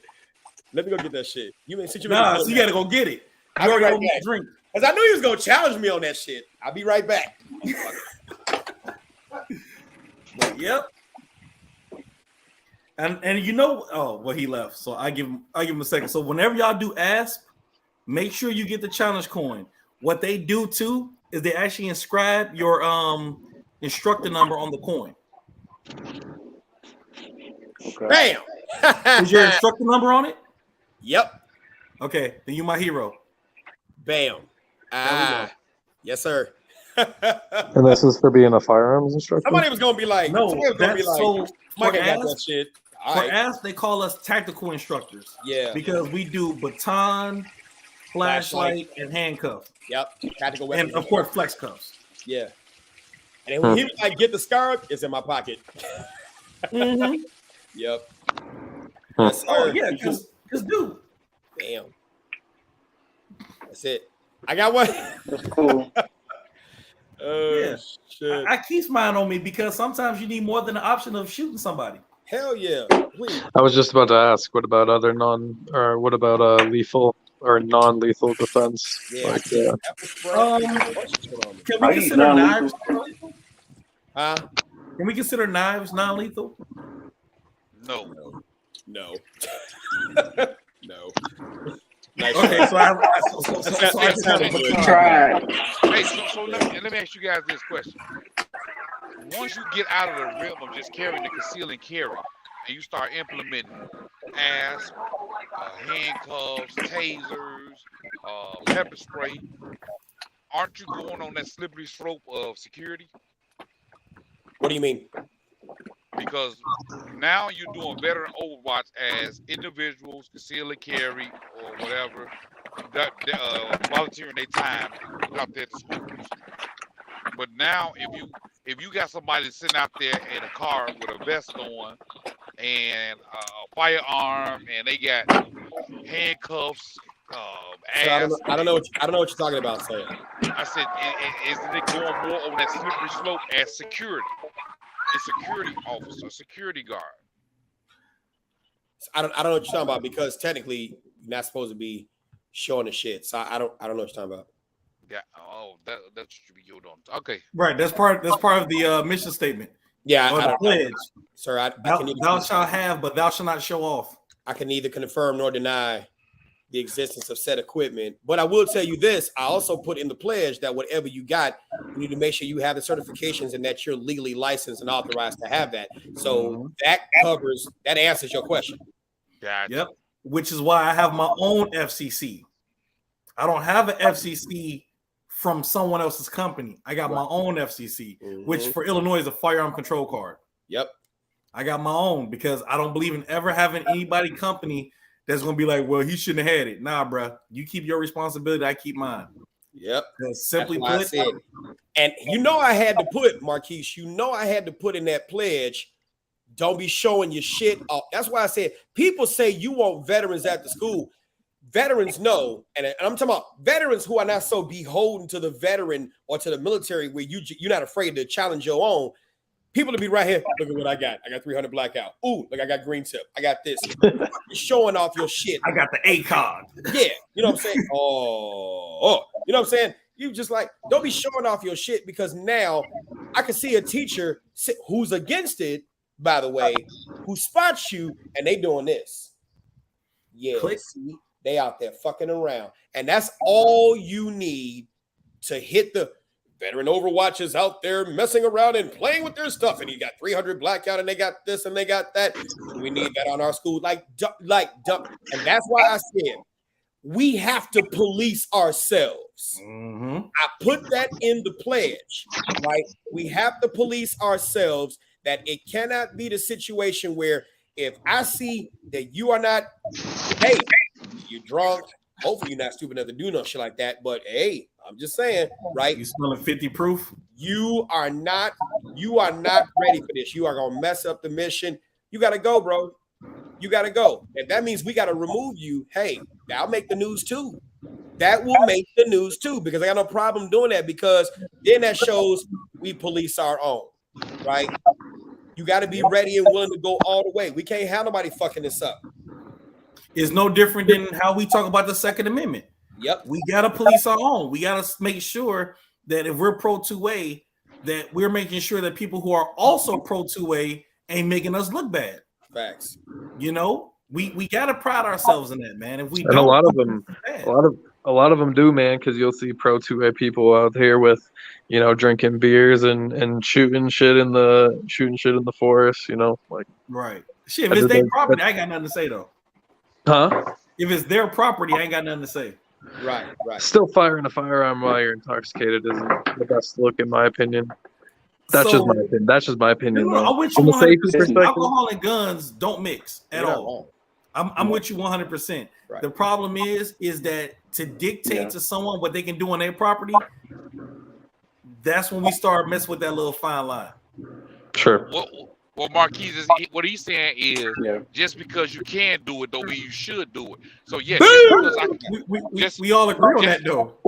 Huh? We all agree on that, but like I said, it's a slippery slope dictating what they can do on their property. Listen to what I'm saying. What he's saying is, while videotaping and posting me drinking and shooting is not a good look when you're going up against these anti-2A community people. What he said is that right there is giving them ammo to pretty much say, look what these 2A people are doing. Right, but the lesson is, I don't think any of our listeners are those people. Well, I would hope not. But it's one of those things like he put it out there.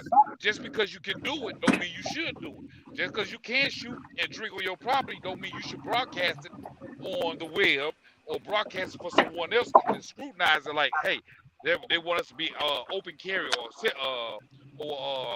what is it called? What's the one you don't like, Marquis? Bro, I got a list of shit people shouldn't put on Facebook, but we're not gonna go there. But he's saying, like, just because you're a amendment carrier, look what these amendment carriers want to do. They shoot their guns and they're drunk and this, that, and the other. So it's just one of those good things, like the don't do it type thing, and don't put it out there that you're doing it. Oh no, I wish. But like I said, I feel that there's a lot of stuff that people record that they shouldn't record and share. As long as it's not putting me in danger, I'm good with it. You know what I'm saying? Yeah, like grooming our kids. 100%. You said do what to your kid? Due to the graphic nature of this program, listener discretion is advised. Okay.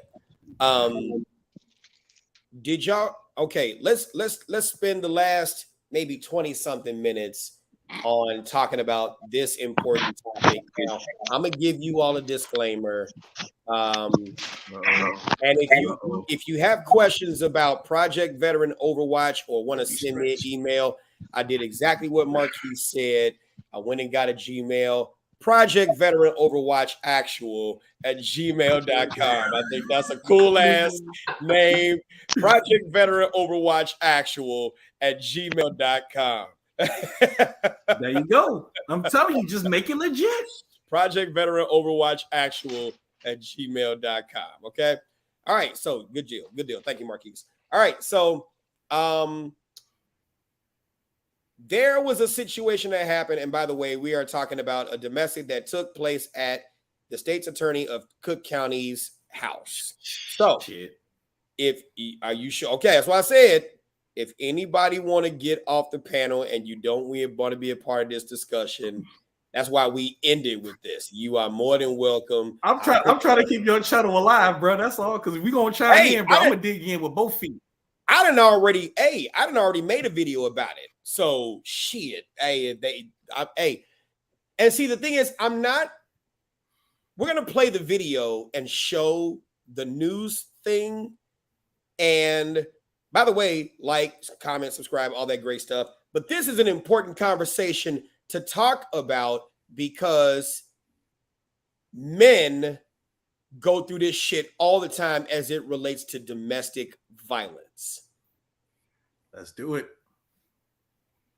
All right, we in this motherfucker. So, who Officer Boy got off? You said Officer Boy was like, Officer Dips. He was like, fuck that shit. No, he probably had to go do something like that. I don't know. All right, let's go on ahead and play it. Let me get to this next thing. Bam! All right, here, wait. No, just talking. Not yet, fool. All right, hold on. Shit. Man, you got to get better at this, Mike.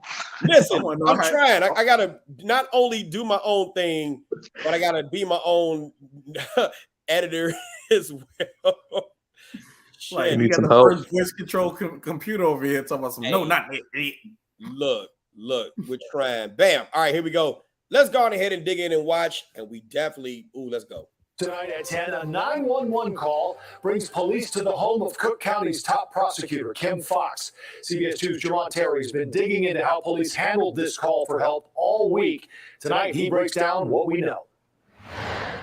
Last Saturday night, Flossmoor police went to a house. Domestic was physical and there were no injuries yet. That's the description 911 dispatchers gave to officers. The emergency coming from the home of Cook County State's Attorney Kim Fox. The person demanding police show up, her husband, Kelly Fox. When police arrived, the couple was on their front porch. The incident report obtained by CBS 2 shows Kelly told officers Kimberly got mad about something posted on Facebook, and the state's attorney asked him to leave, and he refused. Mr. Fox went on to tell cops his wife, Kimberly, became physical, blocked him from leaving the bathroom, grabbed his collar, and threw down his video controller. That 911 call happened on June 4th. CBS 2 became aware cops responded to the state's attorney's house within days from our police sources. We submitted a public records request to Flossmoor Police for the full reports, calls for service, and all body cameras worn by officers that day. We waited. So I went to the Flossmoor Police Department because the police chief was not returning any of my calls. Did you submit a FOIA? I submitted a FOIA yesterday, and I left a message for him yesterday as well, and then also left a message for his administrative assistant today. Okay. He has gotten all the FOIAs. Okay. And that's all I can tell you. We have been told that he will not be responding. He'll be responding through FOIA only. 24 hours after making that visit, Flossmoor's police chief responded. He denied the release of body cameras of the incident, citing privacy. Yet he did release the narrative of the police report. In it, Mr. Fox tells cops the state's attorney slapped him on his left cheek. The report shows officers did not observe any indicators to support his claim, and no redness or swelling visible on his face. When domestic violence calls, officers must listen to both sides, especially the complainant. When police asked Mr. Fox if he feels safe in the house, he said he wanted to make sure someone understands what is happening here. When asked to explain what that meant, Mr. Fox says she's being physically aggressive, adding he just wanted it to stop. Remember, Mr. Fox called 911 on his wife, and he told police she can't come in my personal space and put her hands on me. When officers talked to the state's attorney, she said she did put her hands on Kelly, but it was only to help guide him out of the house, adding she never slapped him. When asked if the state's attorney felt safe in the house, she told cops, he's not crazy. The state's attorney insisted she felt Kelly called police only to hurt her. Kim and Kelly Fox jointly telling CBS 2 this is a personal family matter, and we ask that you provide our family with respect and privacy. Now, State's Attorney Fox was not arrested because Flossmoor police say there was not any evidence to make an arrest. We should point out that this couple has been married for more than 20 years, and the Flossmoor Police Department telling us that this was the first time they've been called to their home for domestic violence. Live in the control room tonight, Jermont Sterry, CBS 2 News. All right. Bet money. If the roles were reversed, boy. Man, we forget if the roles were reversed. She admitted to it. Like that. No, it doesn't matter that she admitted to it because she's a woman. Man, regardless, but she admitted to putting her hands on him. She's Regardless a to woman. it doesn't matter. Mike, pull up that yeah. Obviously it matters. That's why nothing happened. No, what matters is the fact that she's the Cook County State's attorney. And a woman. That's the damn that woman. We're gonna talk about right the there. real issue. Yes, that. And then when you went over the statute, what was the statute? 720 ILCS 5, section 12-3.2. And that's the statute of domestic battery. Domestic battery, pretty matter of fact, keep talking. We're gonna look up the statute and put that fucker. So it's one of them things whereas if I was that officer, I hate to say it, I'd be making the news because you're going in cuffs. That's it, that's all. I didn't play favoritism when it came down to domestic battery.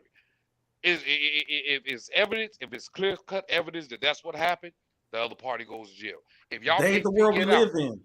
But you that ain't the world we live in, though. When I was Think on about it this way. When I was on the street, and these people, if they watch it, they can tell you.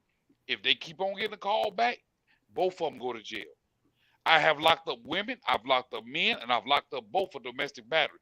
You cannot justify your position. Now, if I get called to a call and an average woman told me what she just said, yes, I put my hands on him to guide him out of the house. And he called, guess what? She going to jail. Y'all see the statute? 720 Illinois Compiled Statutes Act 5, Section 12-3.2. A person commits the offense of domestic battery if he or she knowingly, without legal justification by any means, it would be number 2, right? Makes physical contact of an insulting or provoking nature with any family or household member. Clean, clean. And the thing is, if she admitted, which she did, that I put my hands on him to guide him out of the house, that is contact of an insulting or provoking nature. And it doesn't matter. And it doesn't matter. Our day and age, those laws don't matter no more. Think about it this way. And we're gonna dig on this. Everyone who has ears have heard about the Amber Heard and Johnny Depp thing. Right. She is on a campaign on Good Morning America, Twitter, and TV shows, still trying to express her case about being believed after all that evidence proved that everything she did, right? Mm-hmm. Imagine any man, if that case was reversed, doing that same thing. Yeah. What TV show will give him the time of day to go out there and explain how he's not crazy after being found crazy in court? Give me a TV show that would do it. None. That's why I said, KD, it don't matter what you did back in the day. This ain't back in the day. In this day and age, women are to be believed. Period. It don't matter what evidence you got. Women are meant to be believed. And I would have believed her that she said that she put her hands on him. She going to jail. This ain't that day and age. This ain't that day and age. I'm telling you. Think about it this way. How many children have been murdered by their mothers while the father was trying to get custody? A lot. Exactly. So no matter what, we don't have that day and age anymore where evidence rules common sense. I don't care what your individual thought process is. What does the evidence say? The evidence said she put her hands on him. Mm-hmm. She tried to escort him out. She blocked his exit from the bathroom. She threw his video controller, whatever the hell that means. She. And how many arrests do we got? Who called the cops? And what is one of the things we always say? The first person calls the cops is the victim. Yep. Mr. Kelly called the cops. No arrest. We have a revolving door system of crime. It doesn't matter. It totally doesn't matter anymore. And that's what's scary. There is nothing to fear when you do illegal shit. And that's coming from your state's attorney. So if my state's attorney who commits a crime does not go to jail, does not get arrested, what faith I'm supposed to have in the justice system? And here's an even other part too we can add to that. If the husband of the Cook County state's attorney can't be believed, we average citizens don't have a motherfucking no chance. We ain't got no chance unless you got video proof. That's why I would have locked her ass up. You would have done that. You got your ass fired. That's the difference. Hey, and Mike, hey. We know that getting fired sometimes ain't a bad thing. Hell no, I know that shit for a fact. I'm just saying we'd have got fired though. Yeah, but guess what? Fired our ass. Guess what? They would have had to reverse it, and I want everything because of the fact that my job says that I was supposed to do that. You in the Chitlin Circus suburbs? Shit, okay. Bruh. You in Flossmoor. You in Flossmoor. You telling me y'all ain't got that much backbone to make some type of an arrest? Shit, all right. And then your response was, man, hold on. Sir, do you feel safe in the house? Yeah, I think I'm okay. Ma'am, do you feel safe in the house? Oh, he ain't crazy. Yep. You just, without threatening me, you just threatened me. Yeah. That's not a threat. Dude, go to any bar. Go to any bar and anyone has some libations. And you walk up to the bouncer, or you ain't going to touch me because you ain't crazy. I'm trying to figure out how far I can kick your ass out the door to make a field goal now. That's what I was looking for too. Officer Boyd, are you cooking chicken in the shower in the background or something? Right. Don't be having a here, brother. Hey, it's my quiet place. No, it's good. I just want to make sure that put some lemon pepper in that shit. All right. I wish I was cooking. I'm on a diet. All right, that's fine. But you, all right, okay, all right. So keep going, y'all. So you know what the thing is that that just goes to show how bold she was. That she knew nothing was going to happen, so as to make an admission of her actually touching him and violating the law, knowing that nothing was going to happen. In fact, one would argue Ohio, and that's what I was trying to get to. Ohio versus Rayner, 532 U.S. 17, which actually stems from Grunwald v. United States, 353 U.S. 391, 1957. Here we go. They talk about it, but we have never held that, as the Supreme Court of Ohio did, that the privilege is available to those who claim innocence. To the contrary, we have emphasized that one of the Fifth Amendment's basic functions is to protect innocent men who otherwise might be ensnared by ambiguous circumstances. In other words, right, in Grunwald, we recognize that truthful responses of an innocent witness, as well as those of a wrongdoer, may provide the government with incriminating evidence from the speaker's own mouth. She knew that her shit was incriminating and didn't give a fuck. With the pinky up. She knew who the fuck was going to arrest me, the state's attorney of Cook County. And here we go. I'm going to fucking go there. You're a black man. And I'm a black woman. And in the black community, it's a matriarchy. So they ain't going to believe your motherfucking ass anyway. Bruh, These comments are the comments of Mike Brown and Mike Brown's alone. These are not the comments of anybody else here on these panels. You spitting straight I got gospel. you, Tim. I got you, Tim. It's all good. but you spitting straight gospel. Tim was like, no. That's not me. Yeah, but the thing is this: you spitting straight gospel. Yeah. Because you know what? I can say it now because it's been years since then. So remember when the Black Lives Matter movement started to really form? Yeah. I'm talking about the negative side of it, not the positive side. Okay.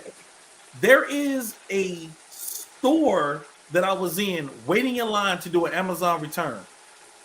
In this line, there's this one little area where you have to cut the line to go to the elevator. I had a sister that was in front of me, and this lady had paused in front of her because she was waiting for someone behind her. Needless to say, this was a black woman in front of me. A white woman paused in front of her. Excuse me, ma'am. You won't see me and my granddaughter sitting right here. We in line to go next. Ma'am, I'm going to the elevator. I'm trying to see where my daughter just went. I wanted so bad to say something, but because of this, me trying to address a black woman who was in the wrong for snapping on a white lady, what would I have been look like? Angry ass black man. You better shut the fuck on up. Sambo. And hold on. And you big as shit too, boy. I'm telling you, bruh. You could be skinny and do it, right? You just right. Small dudes can do it.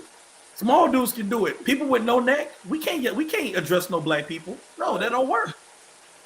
When you have no neck syndrome and all you can use is head and shoulders, you have to be the nicest person in the world. Right, I swear to God, shit. You got to be nice. But that's what I'm saying. You literally got called and got told, I put my hands on him, I blocked him in the bathroom, I took something out of his hands and threw it, and he ain't crazy. And then here's the thing that bothers. I gotta show this again too. Here's the thing that really fucks with me, yo. It really fucks with me because I gotta say, when has the police fucking pulled out a flashlight and decided, well, we don't see any visible signs or indicators to support your claim, and you know, there's no redness or swelling visible on his face. He light skinned. That's not what we ain't talking about goddamn El DeBarge. But I'm just saying that's not the fucking standard. The standard is that it's unwanted or unprovoked touching of any kind by any means. It didn't say it had to have redness or swelling visible on the face. Like the statute is, and that's what I'm saying. And okay, here we go. Let's provide some clarity. No household is free of domestics. The shit fucking happens. But what I'm saying is this: y'all want privacy now that the shit then got out there to everybody. Where was the motherfucking privacy when Kelly said, and I'm going to show it to you, where was the fucking privacy where he said, she can't come into my personal space and put her hands on me? Where was the fucking privacy then? Timothy, here's another one I'm going to give Timothy. Because to a black man, those words to a black woman don't count. And that's not to every. Let's get some context. But the minute I say, leave me alone, no, weak ass, beep, you gonna talk to me now. I just want to play some Grand Theft Auto. No, bitch, you gonna talk to me now. I'm almost at level 5. Can I get to it, please? And then we'll talk. No!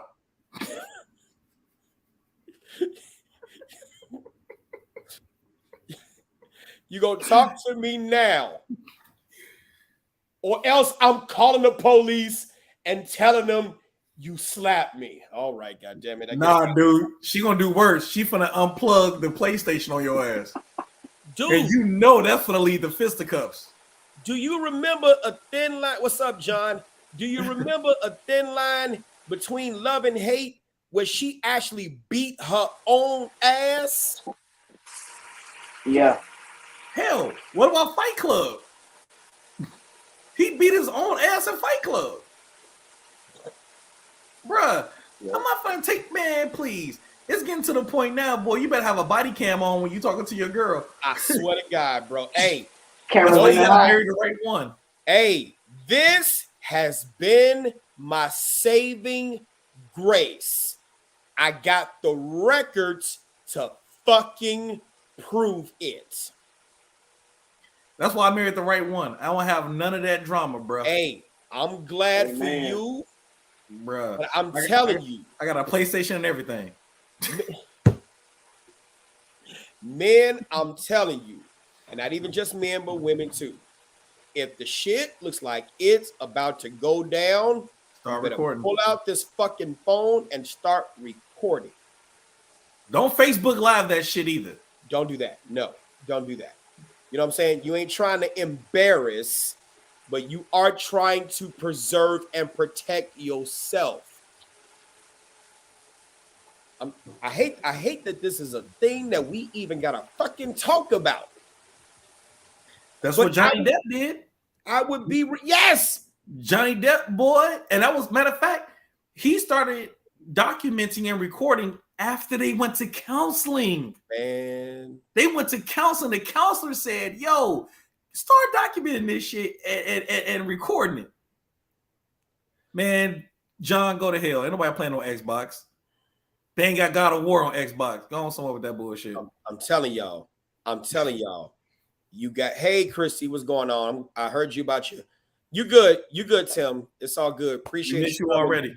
Yeah, thanks, guys. Take it easy. Have a good night. All right, buddy. Be safe. Be nice. Yeah, man. I hate to say it, but this is a conversation again that was one that needed to be had because, you know, and we're not trying to, for all intents and purposes, Kim could have had a reason to be mad at. So you looking at the girl with the fat ass, yeah? What you doing liking that shit? I'm just saying, for all intents and purposes, she could have had a reason to be mad, but that don't give you the right to put your hands on him. And that's why I said, you lucky it wasn't Timothy from the fucking block, Demeritrix, you know what I'm saying? Fucking Nigel, and I'll give you Nigel from England, from the abusive part of England, you know what I'm saying? Big Meech ass from O Block, you know what I'm saying? You know what I'm saying? You lucky it ain't Buddy ass from Lamron, 079, Motown, any of them play. That headline would have read differently. Kim would have been missing some days from where, but see, the problem is Kim would have turned the office on its ass trying to go after her husband. That's why I said, why do men gotta be, why do especially black men, why do black men gotta be bitches just to survive their own household? Yeah, listen here. She knew what she was doing. Boy, hell yeah. She did it to Kelly because it was Kelly. Exactly. Bottom line. Bottom line. She ain't doing it to Kelly because his motherfucker was Tupac. Your name Kelly. And yeah, you about to take you light skinned? Yeah, you about to take all this. You Right. better get all this work. Boy, please. We'd have been hearing the state's attorney talking about we're filing a discretionary no bail petition against the defendant. The proof is evident and the presumption is great that the defendant committed the offense in that he disregarded Kimberly Fox in her role as state's attorney of Cook County and put his finger on her forehead and muffed her in an aggressive manner simply because he wanted to get out of blah, blah, blah, blah, blah. And if he didn't regard Kim Fox as being state's attorney, there are clearly no conditions that this court could have set that could ensure the public and others from harm. And we asked the defendant be held no bail. I could see the state's attorney saying that and the judge sustaining it because that is a credible argument that apparently he was so lost in the sauce, he didn't give a fuck about she was the chief law enforcement officer in the county with the power of the second largest, the nation's second largest prosecutorial office at her disposal. He didn't care about that. He just said, get the fuck out of my way. So if he didn't care about that, that's worse than a motherfucker being a murder, getting paroled on murder. So let me ask you this, Mike. Let's flip that narrative. They said that he didn't care about it. How about the fact that she didn't care about that she was the highest ranking, second ranking, this, that, and the other, and her actions right there could show the rest of the world that I can do it because of my position, so it should be okay. So if it's a guy that got locked up from her office for domestic, and all he did was put his hands on her to escort her out the house, can he go back now and bring this up and sue the shit out of her ass? I'm just saying.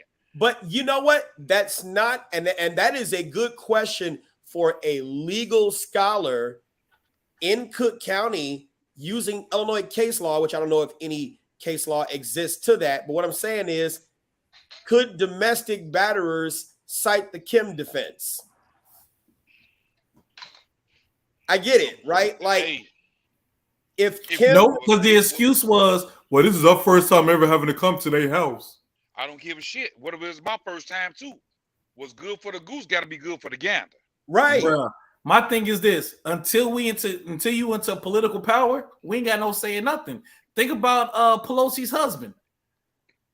You just got into a DUI and your ass is free. Yeah. Think about what happened with Bruce Jenner. You was high as hell, got into a car accident, changed your sex, and you free. Cash rules everything around me. Green, get the money. Dollar bill, y'all. And I've said this since day one, multiple times. The court system ain't black and white. It's green. Whoever has the most money with the best defense walks.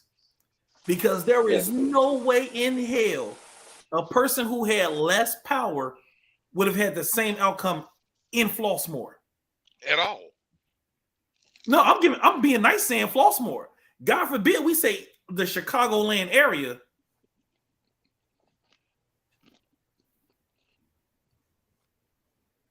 Yeah. No, I ain't say Caitlin, I said Bruce. Stop it. Matter of fact, okay, let's play devil's advocate. He was found innocent in a court of law. Right. Bet money there is not a TV show alive that would touch that man to talk about how he should be believed. Give him this. I'll put it like this. The same thing Amber Heard is doing. Yeah. Bet money OJ couldn't do it. Hell no. Well, no. Hell no. Nobody gonna touch him. No, they wouldn't do it. But again, we want to pretend that nothing has to do with your sex. I ain't say gender. With your sex. Your sex plays a big part. Like I said, for me, gender don't exist. If I can dig up your bones and tell you what your gender was, that's one thing. I can't do that in real life, so I'm saying what I'm saying. These comments are mine and mine alone, blah, blah, blah, blah, blah, the shit Mike says. Now, shit Mike says. It's just the facts. Yeah. It's no man can ever take the Amber Heard route. No man. None. I don't believe it. Yeah. Even if that man was found innocent. No man. That's it. He did go there. All right, y'all. We're going to go on ahead and kill it. 8 minutes past the time. We gone ahead. John said, hence the reason why I've said in the past, it's not about enforcing the law in Chicago. It's about what deals they can make in the background to advance their agenda. All right, guys. Yeah, like, and we about to leave on this, and I'm glad John brought this up. Mm-hmm. A young man who I watched grow up was killed by a man who was on parole for a violent crime. So that's how I feel about the justice system in Illinois. Yeah. That revolving door is real. Yeah, the justice system's fucked up. Dude, But guess what? It's only fucked up if you're not Kim Fox. Yeah. Or you got money. Speaking of Kim Fox, we'll be right back with another commercial from Fox 32. I'm just playing. All right. You said mail you some deep dish pizza. Are you sure? By the time that shit get down there, everything would have eaten that. No, flash freeze. Yeah, you could. Yeah, flash freeze and put it inside of a medical container. That's it. That's the only way it won't get touched. That's right. Flies and fleas. That's it. All right, here we go. We're all right, guys. Final thoughts. So yeah. Oh, final thoughts on shit. Promote your class. Something, I don't know. Oh, okay. So Marquise P6 firearms training. We do the concealed carry courses as well as advanced courses. July 16th, we have a covert carry handgun course. This is an EDC, everyday carry course. There is no competition rigs, no special belts. If it's not what you carry in your body daily, don't bring it to this class. This is to train you on what you carry on a daily basis. July 16th. If you want details, hit me up at P6. Actually, right there, p6firearmstraining.com. I wish I was closer. I'll come support you. Where you at? I'm in Georgia. You can drive. No, I'm just kidding. I'll fly out there one day. Come see y'all. Bet. KD. Hey, you guys enjoy y'all life. Be safe and lock your doors. Ooh, I wonder who could have used that. Hey, all right. I ain't trying to get you fired. Don't put the salt out there now. I told you need to start this on Rumble. We can go balls out. Man, but see, the problem is I'm waiting for everybody to come from YouTube to go over to Rumble. I've been watching Rumble. The Rumbleites are not as large as it should be. Like I said, my largest platform is not just this, but TikTok is like 815,000 people. I can't do TikTok. They share your information with the wrong people, so I can't do that yet. Dude, TikTok is crazy. They keep suspending some of my accounts. But I ain't suspending. They said I got too much grammar on my views. Ain't been on my shit. All right, here we go. I had bought some new guns and I had showed them off. Oh, well, that's not grammar. You're not supposed to actually show the guns. We got to talk to you about social media. Why do you think I don't put? There was a time where I actually showed, like in the middle of teaching, bam, they killed the feed. So you can't show like now. You could do a video and then upload it, but you cannot. That's what I did. I did it. No. I'm talking about on YouTube. Every social YouTube's fine. My YouTube is fine. Yeah, I'm about to say people shit on YouTube all the time. Yeah, my YouTube. People shit on YouTube. They might shoot. They might shit on YouTube too. Definitely shoot. I know what you meant. I just definitely shoot. I said shoot, but we'll let it go. They might shit on YouTube. You're right. Now, yeah, I'm still starting on my YouTube channel. I only do short stories right now until I can get so far on so many views and subscribers and stuff. So it's going good. I only had it for 3 months though. El Hosey said he didn't. I think you meant to say he didn't do it. Consider his eldest son's hands were small enough to fit the gloves, and he took the fall rather than see him in jail. I'm just saying, that might be true. I'm not gonna discount your theory, but he's still complacent. He was complicit in it. All right, let's get off of here. But never know when you live, Mike. Yeah, go to Yes Mike said it, Christy. All right, let's go ahead and get out of here. Yeah. Come back next Wednesday for another episode with Trigger the Instructor, Mike and friends. I'll be here. Yes, sir. Yes, sir. And we are out of here as soon as I can find a thing. Bam! What's going on, niggas? Chicago Resistance Service Survival. Don't you do it. Don't you do it. Friends here. Y'all. Because you have to understand that self-defense is a serious business. We do carry courses, advanced courses. Make a difference. One of the tactics that would increase or decrease in the two-way community. All right, y'all introduce this. Let's do it. Give him 100. Johnny K.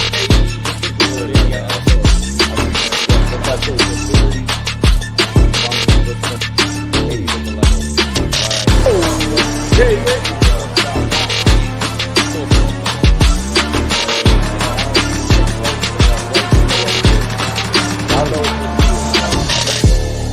already know what it is. I saw that, and I've done my share. I'm about to put yours up here too. Ooh, look at that one. My comment is, I want. hey, you'll be back. Hey.